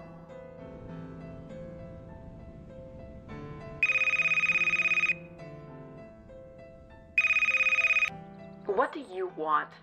Sasha? It's me, Lena, not my dad. I'm just calling from his phone. Lena? It's so good to hear your voice. It's been a long time. Why are you calling from Robert's phone? Is something wrong? Did he... No, nothing is wrong. I found Dad's phone out by the memorial wall. He dropped it. He was in a hurry, I think. But I just wanted to talk to you. Oh. Well, of course. Anything. Is this because you saw our conversation? Yeah.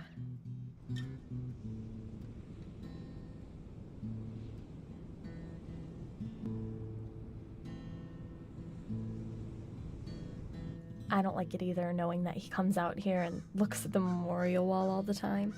It's not healthy. It's crazy is what it is. I've gotten complaints when he does this. He scares people, you know. They don't like being near him. What is it you think he did to my mother? Isn't it obvious to you what he'd... Lena, Vivian was my best friend. You're her little girl, and I would fight for you just like I'd fight for Sarah if she were ever in any trouble. I know your dad doesn't like me to talk to you much anymore. He said that? Honey, why else would I stay away from your house like I have been? I'm afraid for you. All four of you, because I don't know if your father drove your mother away or if he hurt her, but he's not a normal man. The pain he caused your mother.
hurt her? How? He'd never do anything intentionally. Let me explain. Did your mom ever tell you how we met? No. You would have been, 7?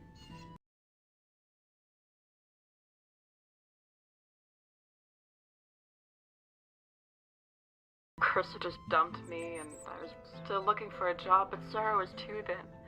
Growing so fast still, I couldn't figure out how I was gonna buy clothes for her. I don't know how Viv found out, but one day she showed up on my porch with a box of baby clothes. What you and Violet used to wear. After that, you couldn't pry me off Viv's side if you tried. I got her to start coming out here, to the park. But then Viv started to change, to get depressed. Her marriage to your dad, she wasn't happy when all was said and done. And no wonder, he was so controlling, saying she couldn't get a real job, saying she couldn't get another dog after Crab died. It was like he wanted her all to himself. I didn't know that. Did you know she took sleeping pills for a long time? Because she'd lie awake at night, and sometimes she'd call me at 1 or 2 in the morning and tell me to talk to her so she didn't do something. Like what? You know, something she'd regret. She never would have done it, though. She just needed to leave Robert. We'd been talking that over when she disappeared.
Are you saying that you think he... Look, I don't know. It's been a year now. I keep going back and forth. Sarah, did you just drop that mug? Sorry, Mom. I told you not to. I'm sorry, Lena. I have to go. Maybe I shouldn't have been telling you all this anyway, but I miss you. Tell your sisters and brother I'd love them. And call me back sometime. From your phone, okay?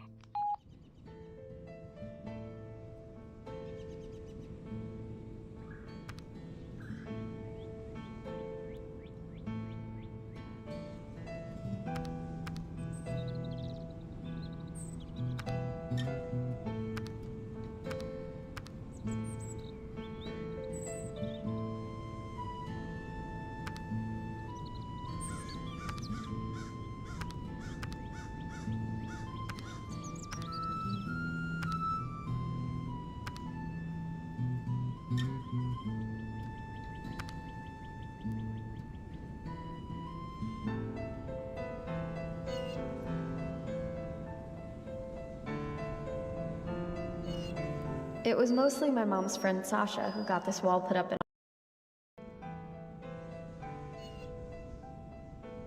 It was mostly my mom's friend Sasha who got this wall put up in honor of Mom, but so many people have added stuff to it. You usually see memorials for people who have died, but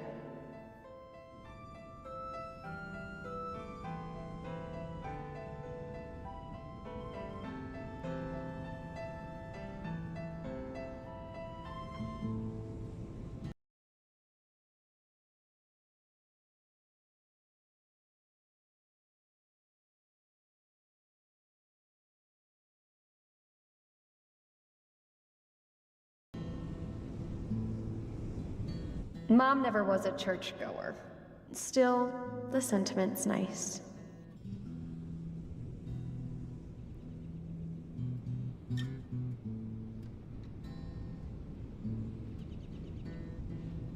That sounds just like him.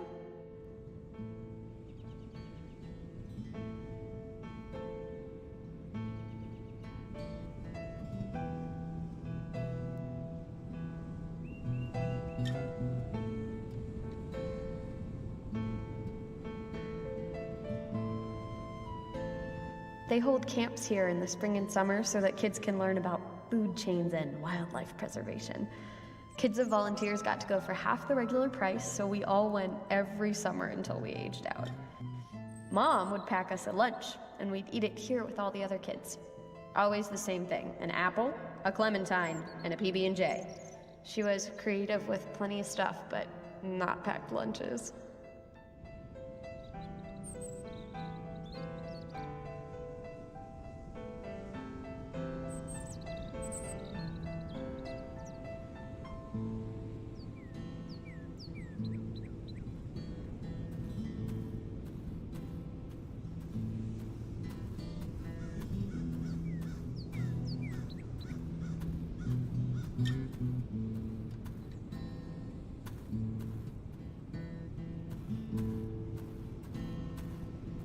The water always tastes a little bit like iron, a little bit like blood.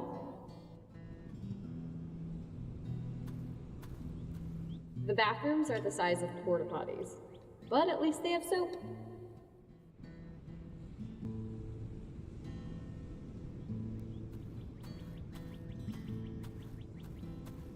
I can't believe it. They left the door unlocked. The storm last night must have blown it open. I think Mom said this used to be one of the outbuildings that belonged to Tintagel, the Simmons estate. They repurposed it to be volunteer headquarters. It's not that big, but there are never very many volunteers.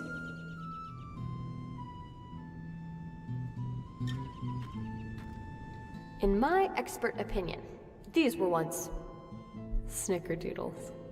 I bet Ginger made them. She's a fantastic baker. Sasha, the volunteer coordinator, calls all the volunteers inside for lemonade and cookies during the afternoon. That's why I always liked her when I was younger.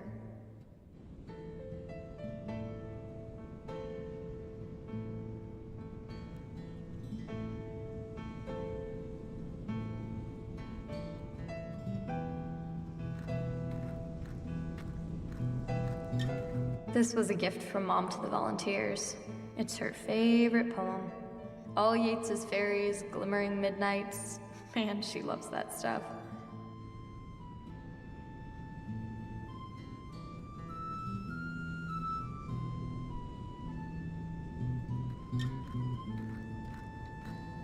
If you come in at least one day a week, you get a cubby here to keep your gardening gloves and your water bottle. I guess they never got around to cleaning Mom's out. She always bought organic bug spray, an aromatherapy blend, not anything with DEET. This one had rosemary, lavender, cedarwood, and lemon eucalyptus oil. I wonder if it actually worked. Another part of Dad's journal. Did Mom put this here before she disappeared?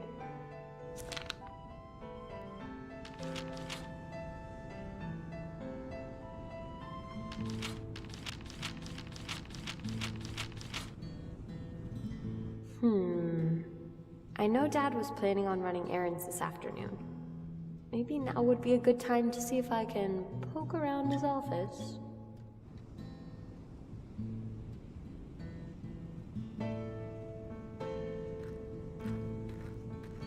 That's where they keep all the equipment. Rakes, hose, trash pickers, wheelbarrows, that kind of thing.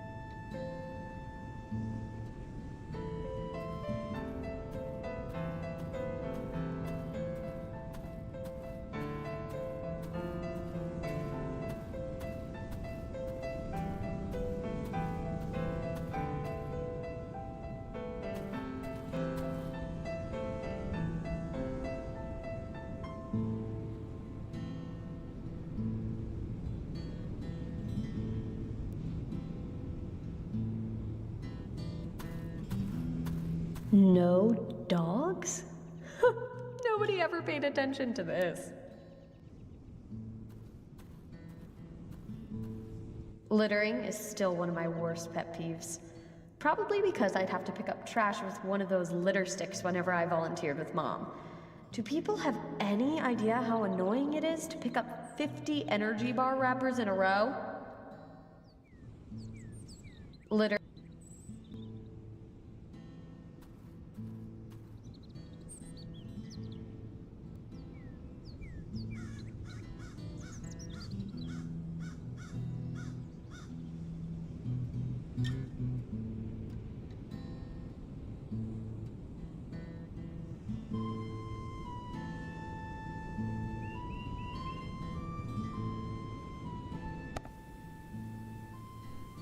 Image.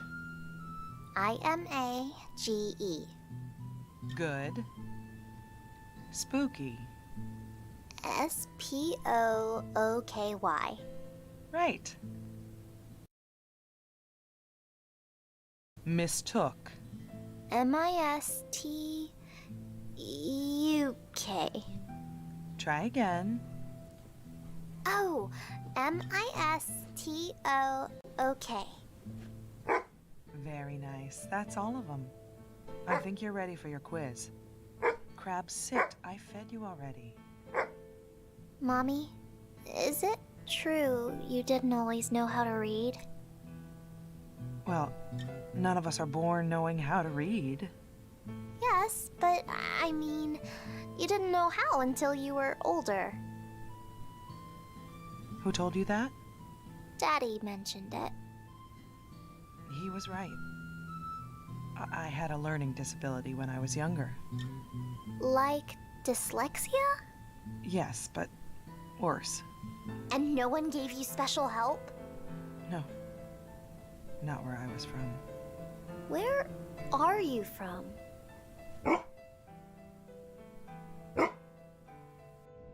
What the... Is this what Merle was using the recording device for?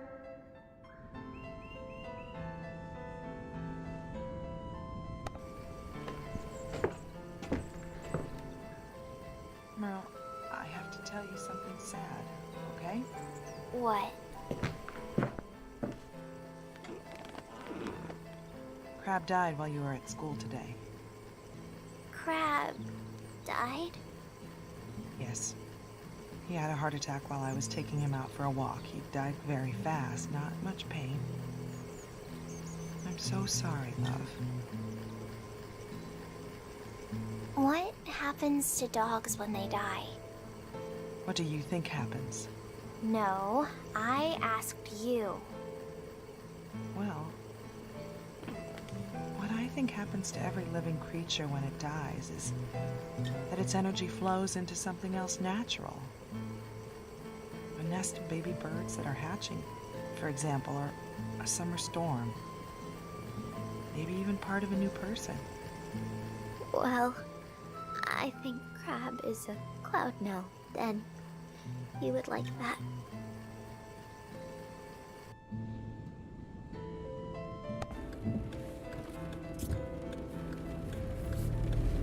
Mommy, why do you have a bag in the back of the car? Because I'm going somewhere after I drop you off at school. Oh, Is that because it's almost summer? Yes. So you're going to go away for a while again? Yes. Where do you go every year? Just north. Like, how north? Washington, D.C., New York City, or all the way to Canada? The North Pole, sweetie. Past Canada all the way to the North Pole. You're making a joke. Yes. Does Daddy know you're leaving? No, I haven't told him. Oh. Then I will. Ask for a ride home from one of your friends, okay? Okay.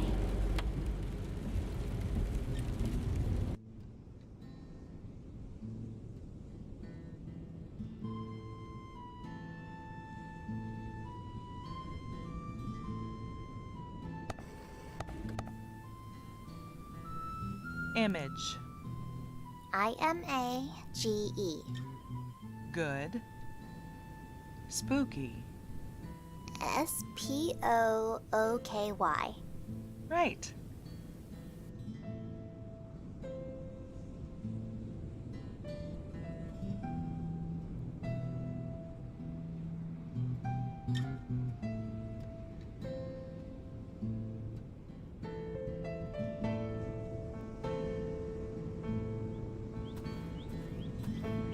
Mom and Dad used to bring us here every Sunday when we were younger. All the other families would be at church, and we'd be out here playing with Crab and swinging from the monkey bars until we fell. I always forgot about everything else when we were doing that. This place could use some new equipment.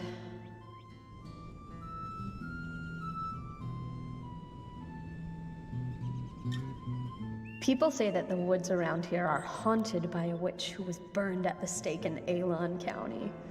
I looked it up, though. No one was ever killed for being a witch in Virginia.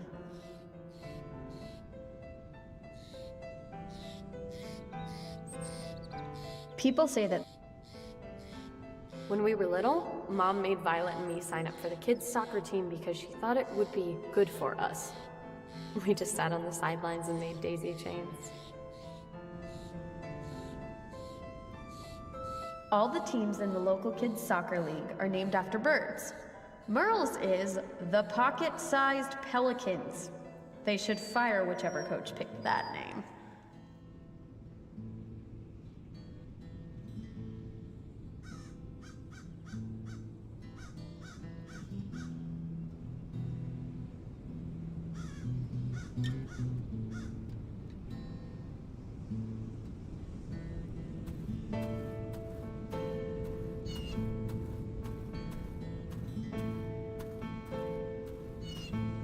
You're not supposed to be out here by yourself. I was bored, though. No one wanted to do anything with me.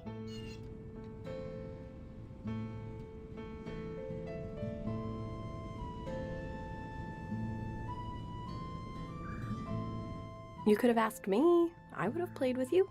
Except you're the worst at soccer. You can't even kick the ball right.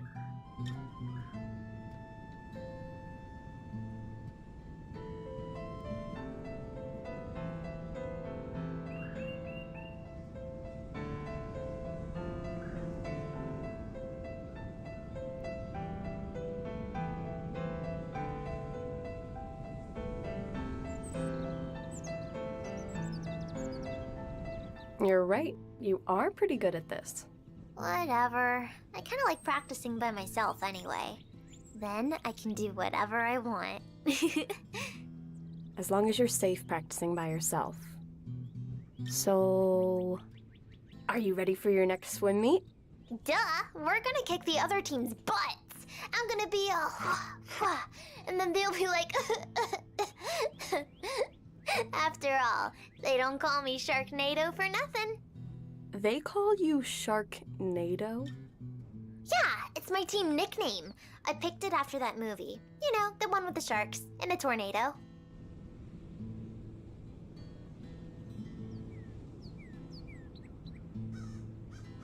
That was a pretty awful movie. No way. It was so good. The guy cut that one lady right out of a shark's stomach. I could do that. You know, I used to be just as good as you on the swim team. Yeah, I've seen your ribbons and stuff. How come you don't do swim team anymore?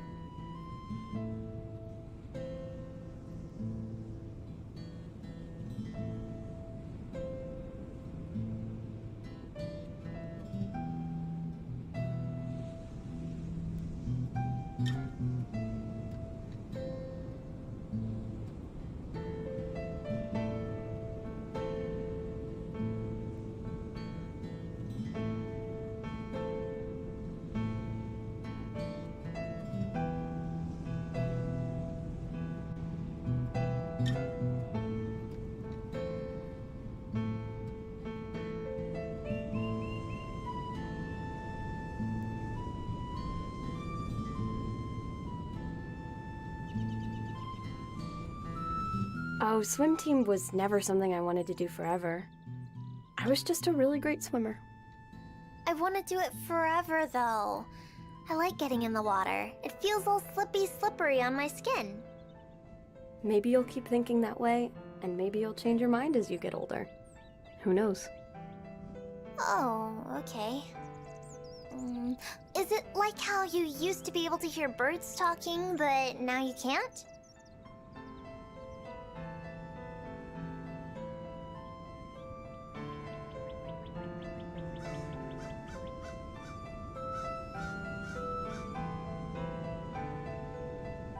Maybe. That might have just been my imagination, or maybe I actually heard them speaking. There are so many things I'm still not sure of anymore. What do they tell you? Little things, mostly. Chickadees talk about the weather, whether it's going to rain or not. Ducks talk about people food and whether anyone will feed them, and where they'll get it. Sometimes I hear owls at night. The owls go hoo hoo, but what they're really talking about is hunting. Seeing a mouse and swooping down, and bam! They make it sound so yummy. Yes, I remember. Do you remember what today is? Today? It's the first day of the new year. Why? Did I have chores to do today?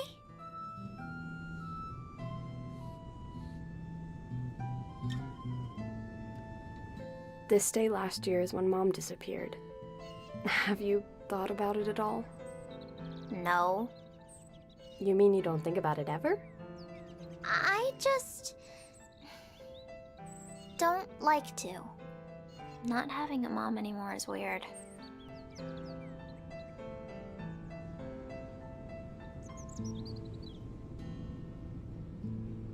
What do you think happened to her?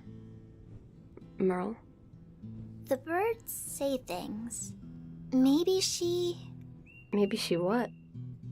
Sometimes I see her. By the shore. Here, at the park.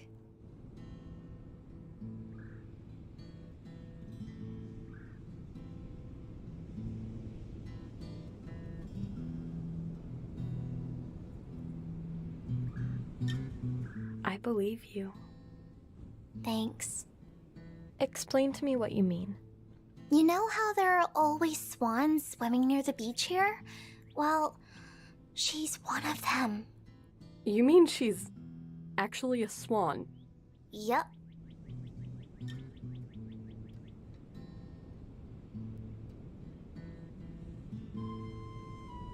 I got that sense too. They look like her. The swans, I mean. Yes, they're so graceful and they have such pretty necks. I'm glad you understand. I am too.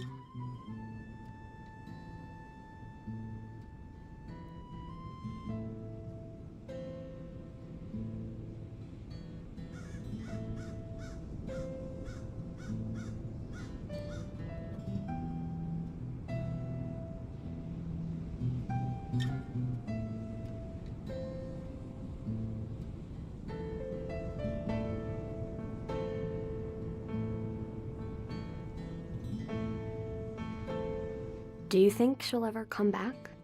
Duh.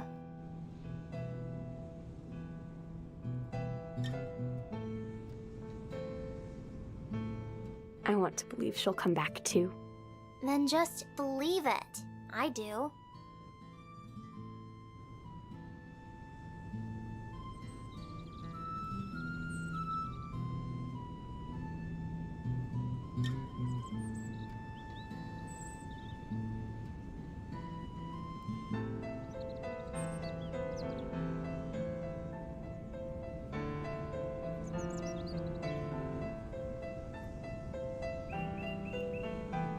Merle, can I ask you a strange question?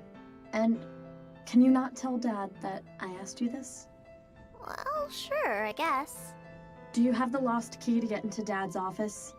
Why do you need that?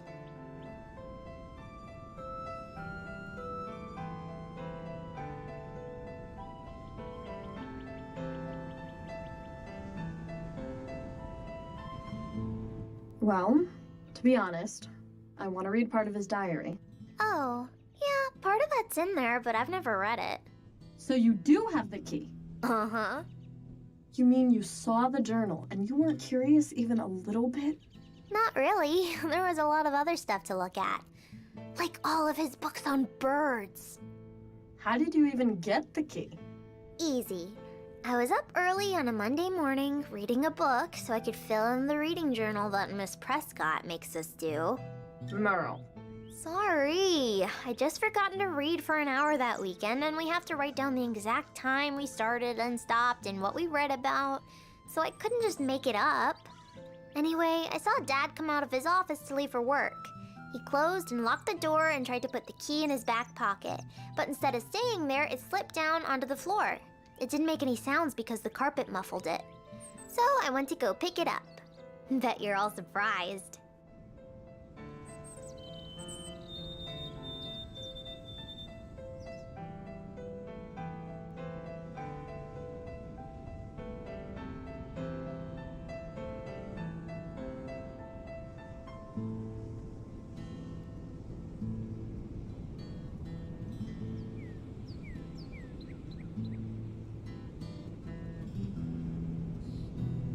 Well, yeah. I am surprised.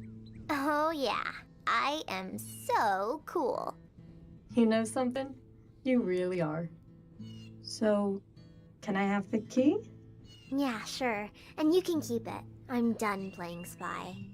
There's a knothole in one of the trees on the beach here. It's like the one that Scout and Jem find in To Kill a Mockingbird, which I actually liked reading. Gus let me take that book before he needed to finish it for school. Anyway, I liked the idea of doing things Scout would have done, so I put the key in the knothole to see if it would mysteriously disappear. But I've been checking all the time. It's still there. Thanks, Merle. Seriously. You could give me an extra dessert after dinner tonight. We'll see about that.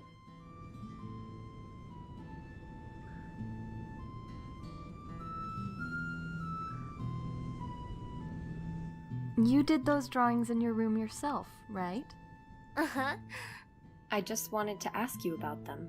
What do you want to know?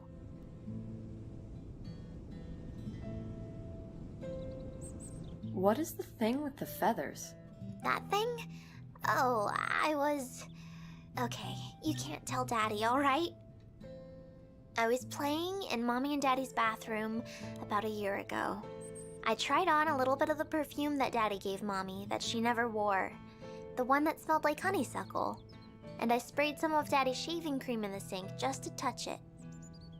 Anyway, I heard someone come into their bedroom and I thought I was going to get in trouble. The door to the bathroom was open, so I hid between the door and the wall. When I put my eye right up to the crack, I realized it was Vi.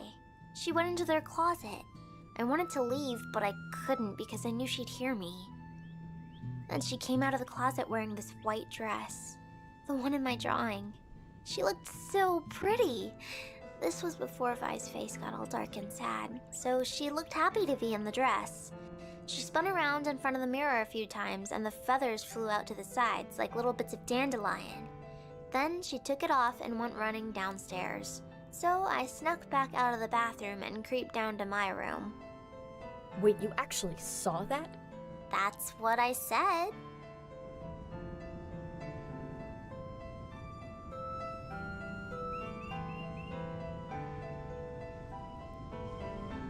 About a year ago? Before or after Mom disappeared? It was... before, I guess. Yeah, 'cause I stopped going into Mommy's bathroom after she went away. It felt even more like I was doing something bad. I don't know what to make of that.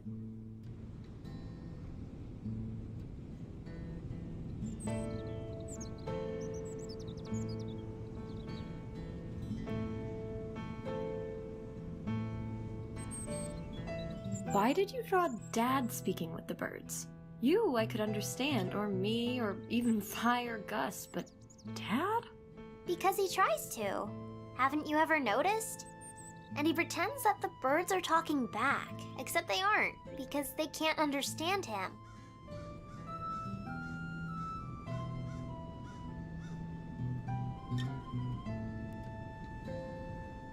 Well, I didn't notice that specifically, but Dad's always been a little abnormal.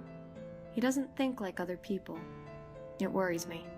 Yeah, I didn't notice it much when I was little, but Daddy is really, really, really weird sometimes. You don't have to tell me twice, but I love him. Anyway, these are really good, Merle. I didn't realize you were this interested in drawing. I'm not really interested. It just makes my head feel less flip-floppy. That's a solid reason to keep doing it, though. You're recording conversations with Mom? What? I found the recorder over in the playground, and I listened to some of what was on it. So, what'd you think? It made me confused. Confused? I don't know why you would be. I don't feel confused very much, though. I felt a whole range of things. Sad, nostalgic, calm, and then all stirred up again.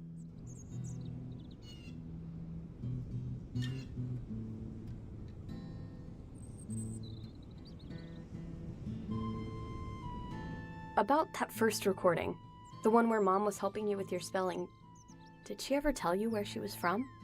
Nope. I asked her once if she had any family left. If we had grandparents on her side and if they lived somewhere. She said...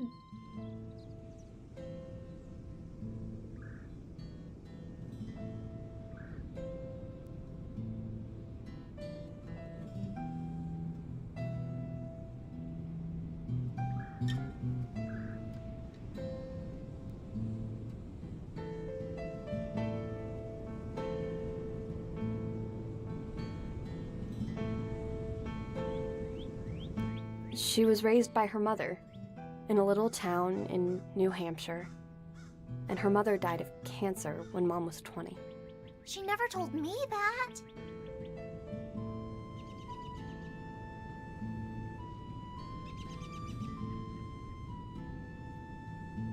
It doesn't really matter, anyway. Why did you leave the recorder over at the playground? I was listening to it earlier before I was practicing, and I guess I dropped it on the ground by accident. Aren't you lucky I found it then?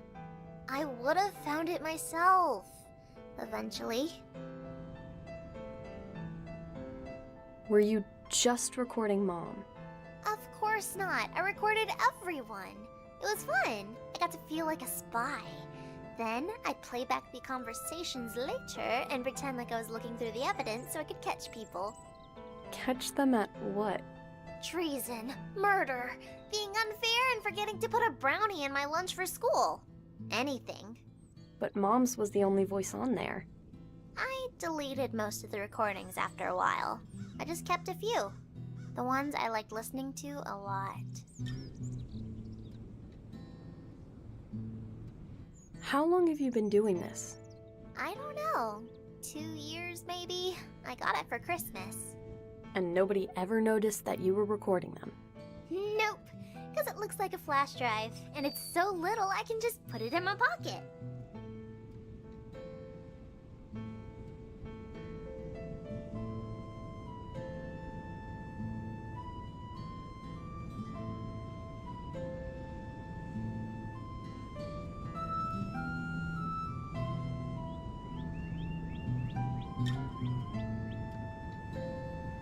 Didn't you think it was weird that Mom would leave and go somewhere else every summer and not tell us before she was going to go? I just thought it was normal, that everybody's mommy did that sometimes. Then I started talking about it with my friends, and I realized that only ours did it.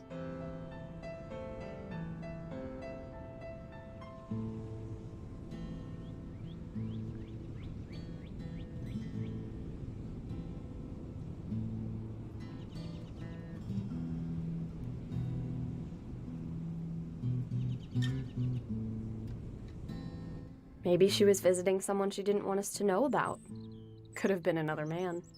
Don't say that! She wouldn't do that. People have affairs all the time. She's just human, and Dad's not the easiest guy to be with. Still, I don't even want to think about Mommy and Daddy doing things. So I definitely don't want to think about Mommy and some stranger. I'm going to go, okay? But I'll come talk to you again later.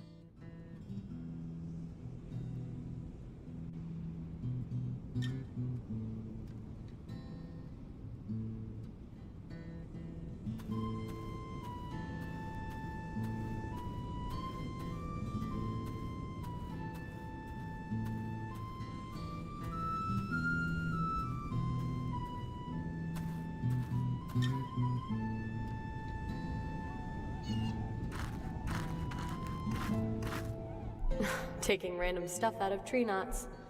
I guess this makes me Boo Radley. Well, sometimes I do feel like I'm living in a book.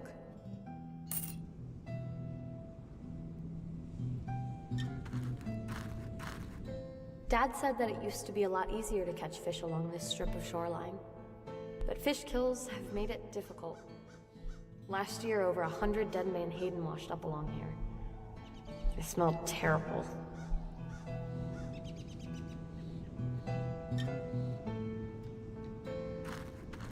I wonder where this came from. How far it traveled to get here.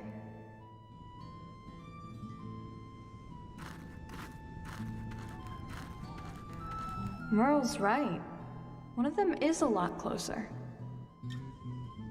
Dad told me that every year, the swans migrate from the high tundra on the northernmost shores of North America all the way to here.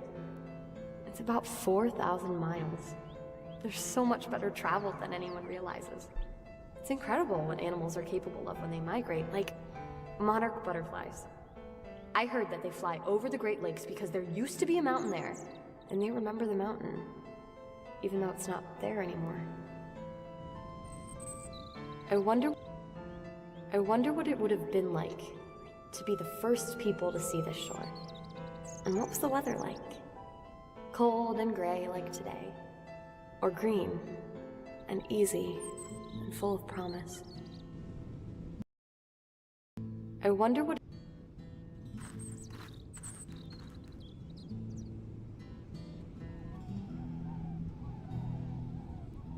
She disappeared? Maybe it's worth asking around about her. Dad might think it's weird if I ask, and Violet and Merle probably wouldn't know anything, but Gus might know.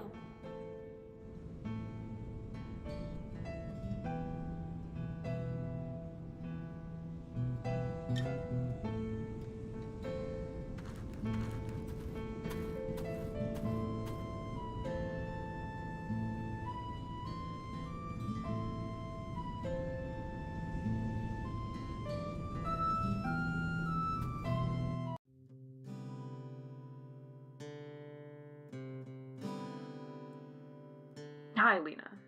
It's Sasha. I figured I should call back once I'd gotten everything straightened out at home, but I guess you didn't hear your phone ringing.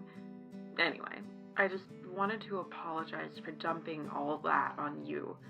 I know we haven't had any chances to talk since you went to go live with your uncle, and I didn't know if you'd even want to talk to me since I came out pretty hard against your dad from the beginning. But maybe now you understand why.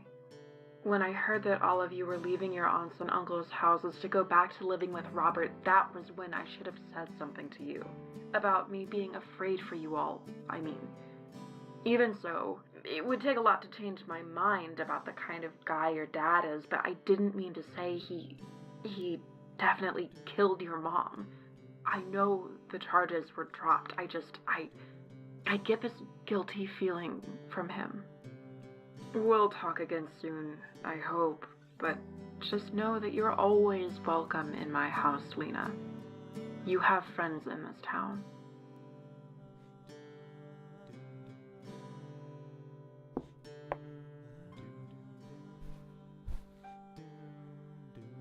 Hey Gus, got a question for you. Do you know anything about Bernadette Simmons? Bernadette Simmons. That name sounds familiar, but, Can you tell me some more?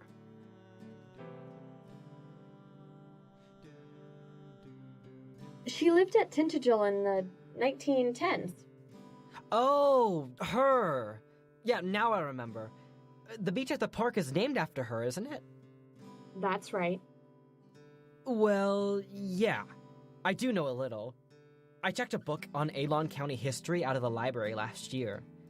Did you know that in 1869, crabs rained out of the sky? Seriously?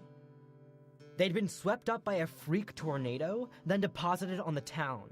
The book said that everybody thought it was the apocalypse. Raining blue crabs. Anyway, Bernadette Simmons. Henry Simmons married her after he'd gotten rich and started building Tintagel. He just showed up one day with her and was all, "This is my wife, everybody!" Which was weird because no one could figure out where she was from. You'd think Henry Simmons would marry a Rockefeller cousin or something, but no. He married Bernadette. Apparently, people in Abbott's Landing started thinking that she was a witch from New Orleans because she was so strange. And she had a bunch of miscarriages. Then, she just disappeared. The case was never solved. Doesn't that sound familiar? A little, I guess. Why'd you want to know?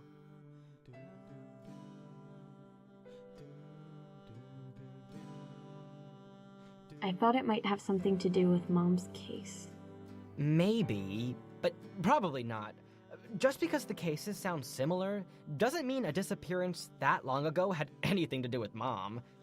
If you looked harder, you could probably find plenty of people who disappeared under similar circumstances. But Abbott's Landing has never been that big. Don't you think that if there were other unsolved disappearances, people would know? In a place like this? If everybody, even me, knows that Sarah Beth Willis had to go to rehab because she got drunk too much, there's no way that anyone could keep something like a disappearance quiet. This place has been around for a while, though. People forget things. How did you find out about Sarah Beth? Someone told me at school. That's how everybody finds out about everything. I guess. All right. That's all I wanted to know.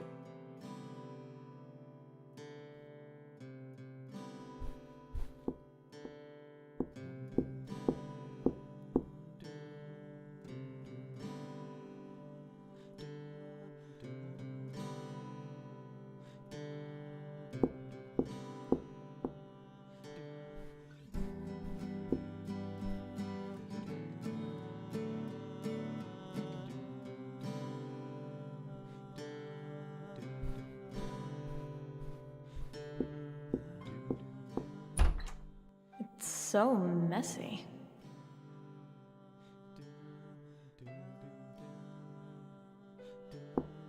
This smells like Chinese takeout. Look, there's even a fortune cookie slipped down in the cushion cracks. Never get involved in a land war in Asia? I knew he slept down here, but I didn't realize he had just the one blanket. It's so thin. I haven't been in here for so long that it just seemed like another place. Like stepping through the wardrobe into Narnia, but it's just a room.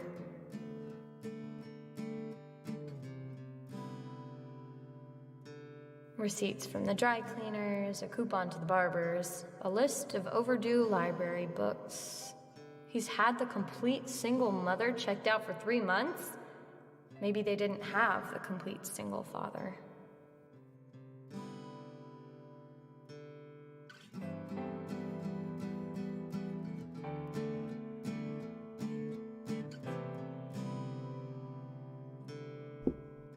Risperdal. I've never heard of that before. I wonder if Violet knows Dad is taking these.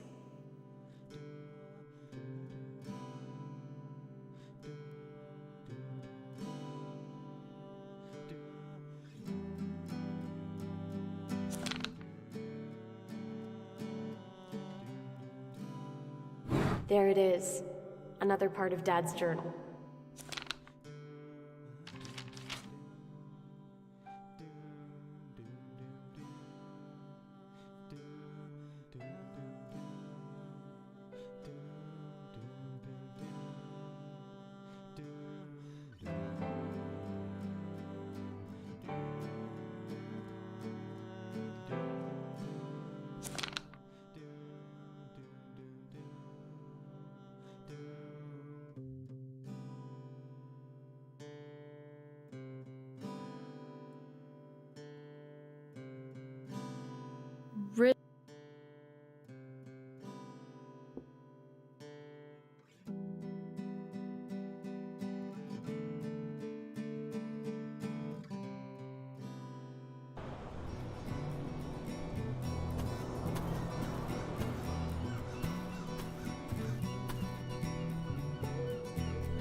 I have kind of a weird question.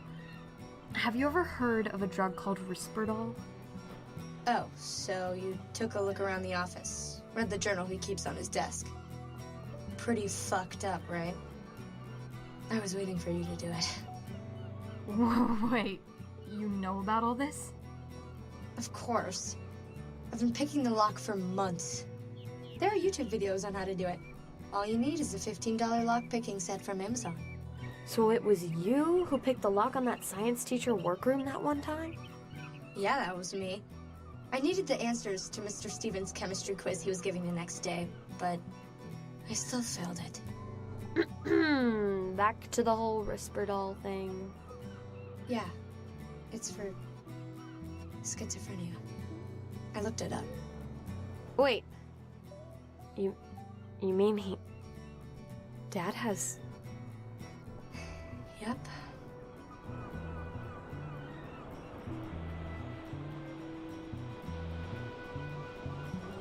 It does make a lot of sense, actually. I know. It was like a light bulb went on in my head when I first Googled Risperdal and realized what it was for. What is it for exactly? I mean, what does it do?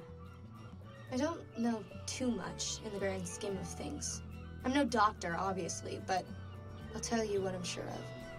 Risperdal is an antipsychotic. That means it treats symptoms like hearing voices, delusions, hallucinations, scrambled speech. That kind of thing. All kinds of memories started seeming different when I was looking this stuff up. Like, remember when we were little? I was 5, maybe, and you were 6. And Dad wouldn't leave the house for a few days because he said everyone in town could hear his thoughts. That everyone would know what a terrible person he was. Mom finally took him to the doctor. She told us that Dad had a very bad fever and had hallucinated. That's called thought broadcasting, by the way. I read about it.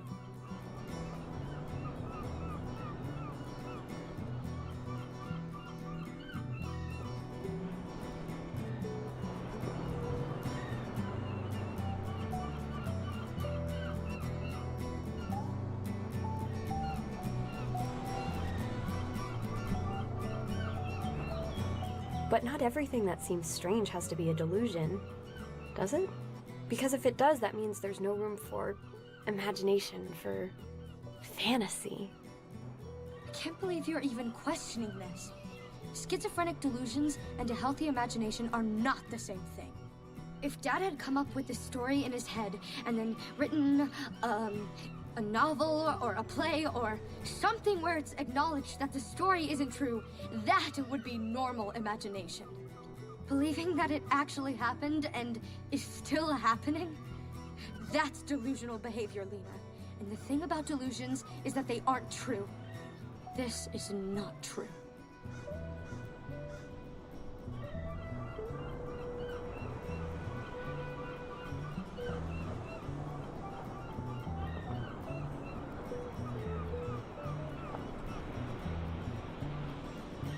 Maybe.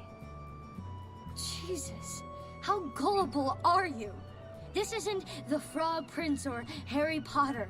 People can't become animals. Mom was not a goddamn swan, or whatever it was Dad thought she might be. Can you calm down, please? You're right. Sorry, it just makes me angry.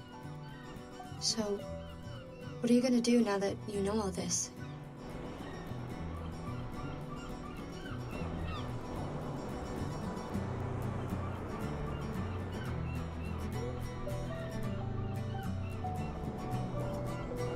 I'm going to try to find evidence that he was telling the truth. All right. I think you're a loon. But here's something that might help you. I want you to have this. It's the key to the chest in his closet. You know, the one where we used to try and pry it open when we played hide and seek. The one Dad got so mad about us touching that he'd put us in timeout every time he caught us in there. I remember the one. It was behind that panel. We thought it was a secret hideout. He dropped this key on the back porch a little more than a year ago. It took me a week to figure out what it went to. God, I was obsessed with finding out what it unlocked. Then I realized. When I looked, I found something in the chest. I showed it to Mom. What did you find? It was... You're not gonna believe me. Okay. It was a feather robe. Like the kind Dad described in his diary. Except I don't want you to take that as proof that it's true. It was just a robe. Beautiful, though. So intricate. I put it on before I showed it to Mom. I felt... never mind. Where is the robe now? It's gone. Wherever Mom went, I think she took it with her. How come you didn't tell me this before? Honestly, I don't know. I could give you some the time wasn't right bullshit. I just didn't know how to say it. It was so strange, what I found. I'm going to go take a look. Thank you, Vi. This is all a lot to take in, but I'm going to figure it out, I promise you. I never doubted that for a second.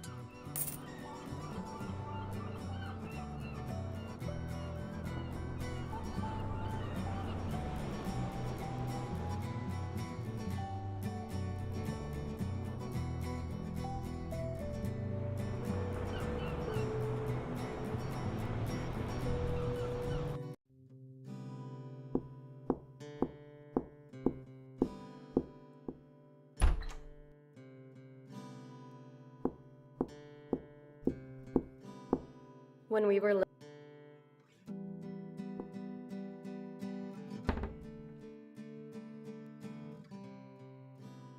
Wait, is this Mom's hair? Woven into a bracelet?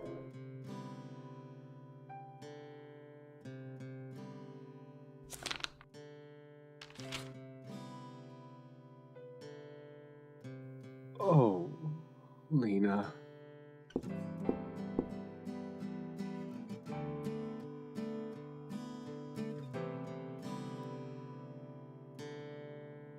She was something more than human all along, wasn't she? I always thought, but I never had any proof. I wanted to... Now, though, I can put it all together. The feathers, the chest, the robe, they have a reason now. Wait, please. Don't come to premature conclusions. This isn't the way I intended you to find out.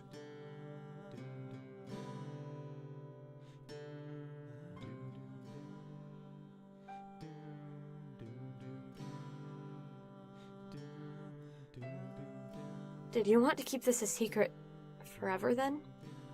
Yes, but no, of course I wanted to tell you, but how could I possibly find the moment? I was so ashamed. Kind of shame, I mean, that crawls into all the pores of your skin. Does that feeling sound familiar to you? Yes, it's definitely familiar. Then I'm very sorry. I think that means I've failed as a father, at least a little bit. Will you at least tell me how you knew to look here? Vi told me. She knew about the chest. She'd found it before Mom disappeared. Your sister? So she knows that I... But how? I suppose it doesn't matter, does it? I'm beginning to get the feeling that the four of you understand more than I realized. You're very observant, all of you. But I guess that should make me proud. I see you have my journal.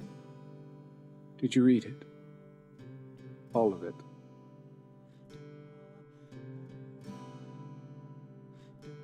Yes, I did. At least you're honest about it. I don't think I can fault you for reading it. I would have done the same thing. I want you to tell me. Here, now, without thinking about it or rereading the diary, what happened? You have a right to ask that. But if you're hoping I'm going to recant what I wrote in that diary, you're mistaken.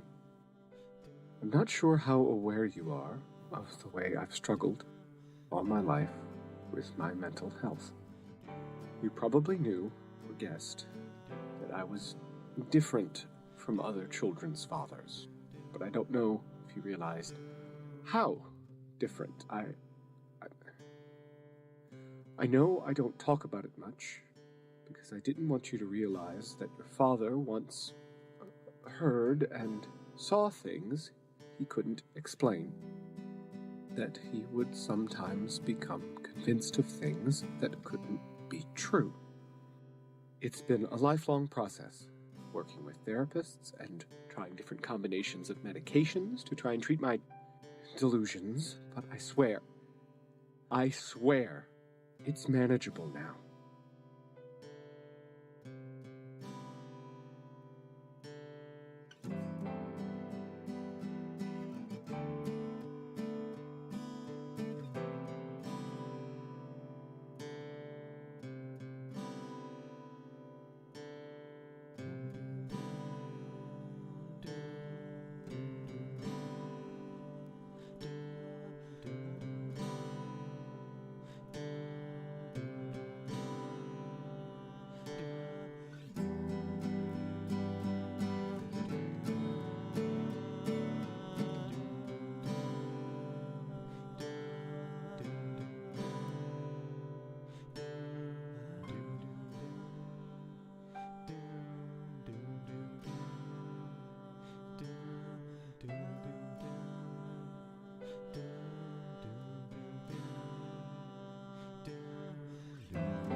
I always knew you understood the world differently, but it didn't bother me. Thank you. That means more than you might realize. Lena, I want to ask you something now. I know we never talked about it. To be frank, I've never talked about it with any of you. But please tell me you believe I didn't harm your mother in any way.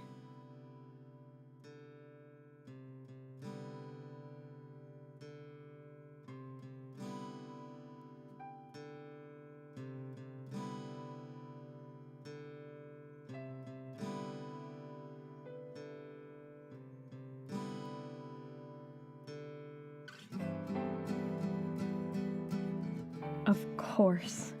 I never thought that. Thank you. I know that's what matters, not whether some asinine reporter thought I had... Never mind.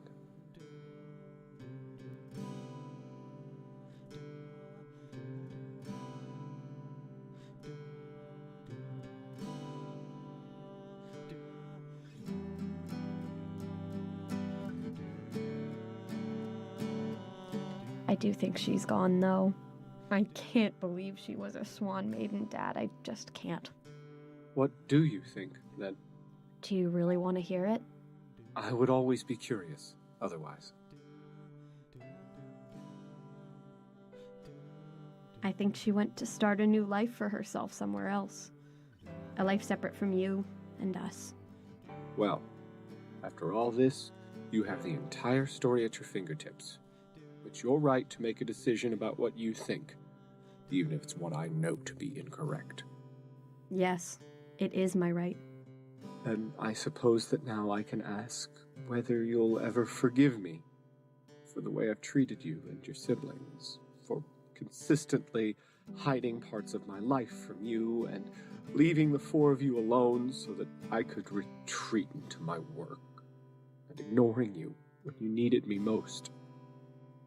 I was trying to think of how to have that sort of discussion with you, but I was too much of a coward to do it. Now that you forced my hand... No, I shouldn't say it that way. What am I thinking? Dad. Now that everything else is out in the open, I'm telling you, I want to do better. And I'm hoping you can forget about all the mistakes I've made.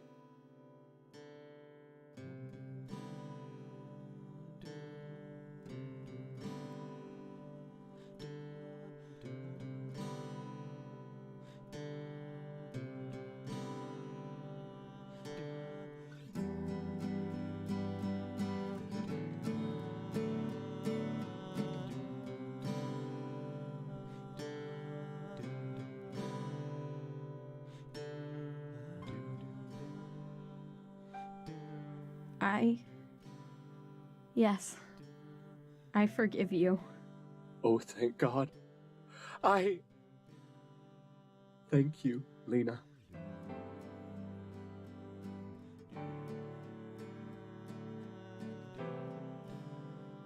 We got over it eventually, Lena and I. The diary, the chest, everything. Even though she said she forgave me, it wasn't until April that she really trusted me again. And I understand that. I do. That day in January when I saw her there in my room, I realized then how much I'd forced her to carry. After she graduated in June, she turned down her acceptance from the University of Chicago. I told her to think about it hard, but she just smiled gently and told me she wanted to stay closer to home anyway. She's taking classes at a community college now in psychology. She told me she wants to be a grief counselor someday.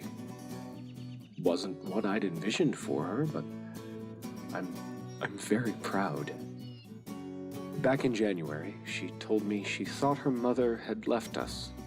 I argued with her then because I was lonely and I was tired. I try to remember the days when I met Vivian.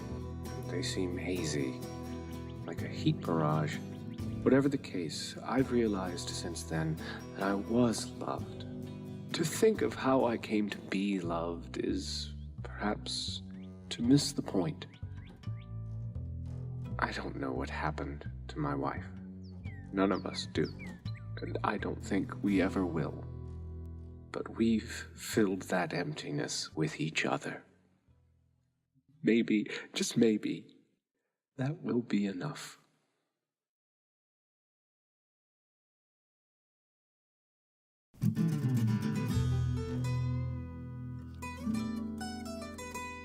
There were 3 old gypsies came to our hall door. They came brave and boldly, oh, and the one sang high and the other sang low, and the other sang a raggle-taggle gypsy, oh. It was upstairs, downstairs the lady went, put on her suit of leather, oh, and there was a cry from around the door. She's away with the raggle-taggle gypsy, oh.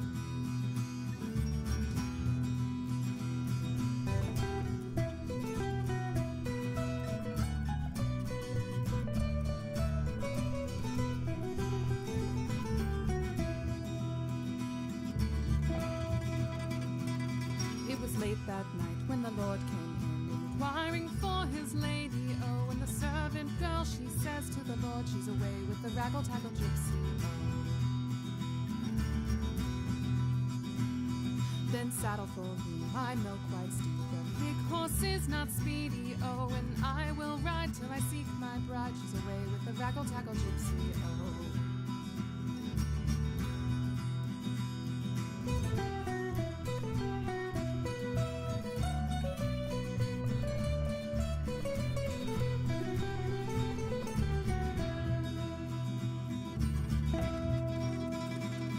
Now he rode east and he rode west, he rode north and south also, until he came to a wide open plain. It was there that he spied his lady, oh.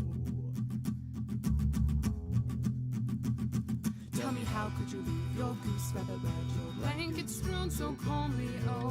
How could you leave your newly wedded lord, oh, for the raggle-taggle gypsy, oh?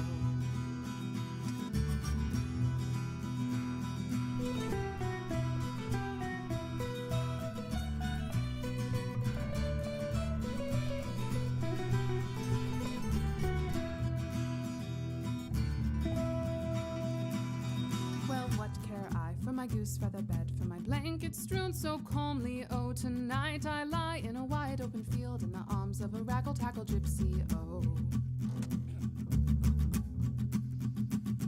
And how could you leave your house and your land? How could you leave your money, oh? How could you leave your only wedded lord, oh, for the raggle-taggle gypsy, oh? Well, what care I for my house and my land? What care I for my money, oh? I'd rather have a kiss from the yellow gypsy's lips. I'm away with the raggle-taggle gypsy, oh.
That's where they keep all the equipment.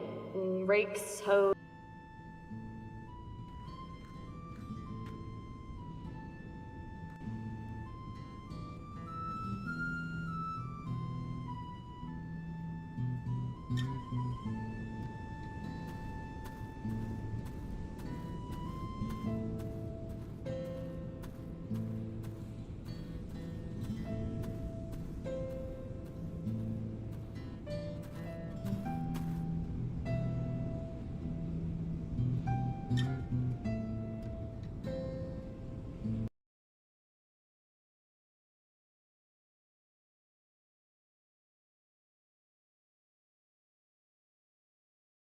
Okay, well, I think that that game was trying to be some sort of combination between Edith Finch, Gone Home, maybe a little bit of Life is Strange. Either way, I didn't really care much about the story. I don't really care whether the plot was true or not in the eyes of the main character.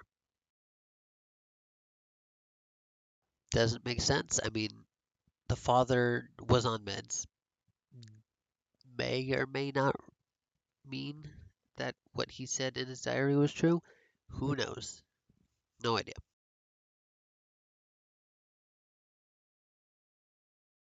But anyway, we're done with this game. Please vote on the channel page for the next game to play tomorrow. I did put Cyberpunk on there, just random chance that it ended up on there. The only problem is that the DLC isn't out yet, and assuming it'll take no more than 3 months to finish the game, I don't think the DLC will come out in time for me to be able to finish them consecutively. But I'm not shying away from the idea that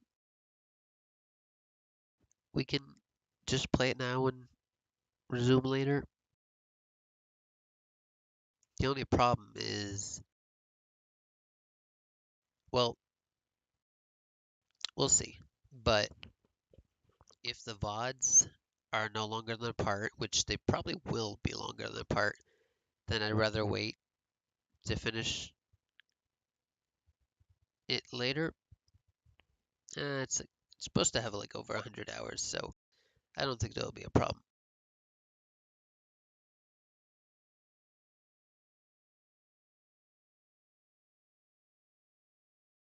The DLC will just have to be a separate part.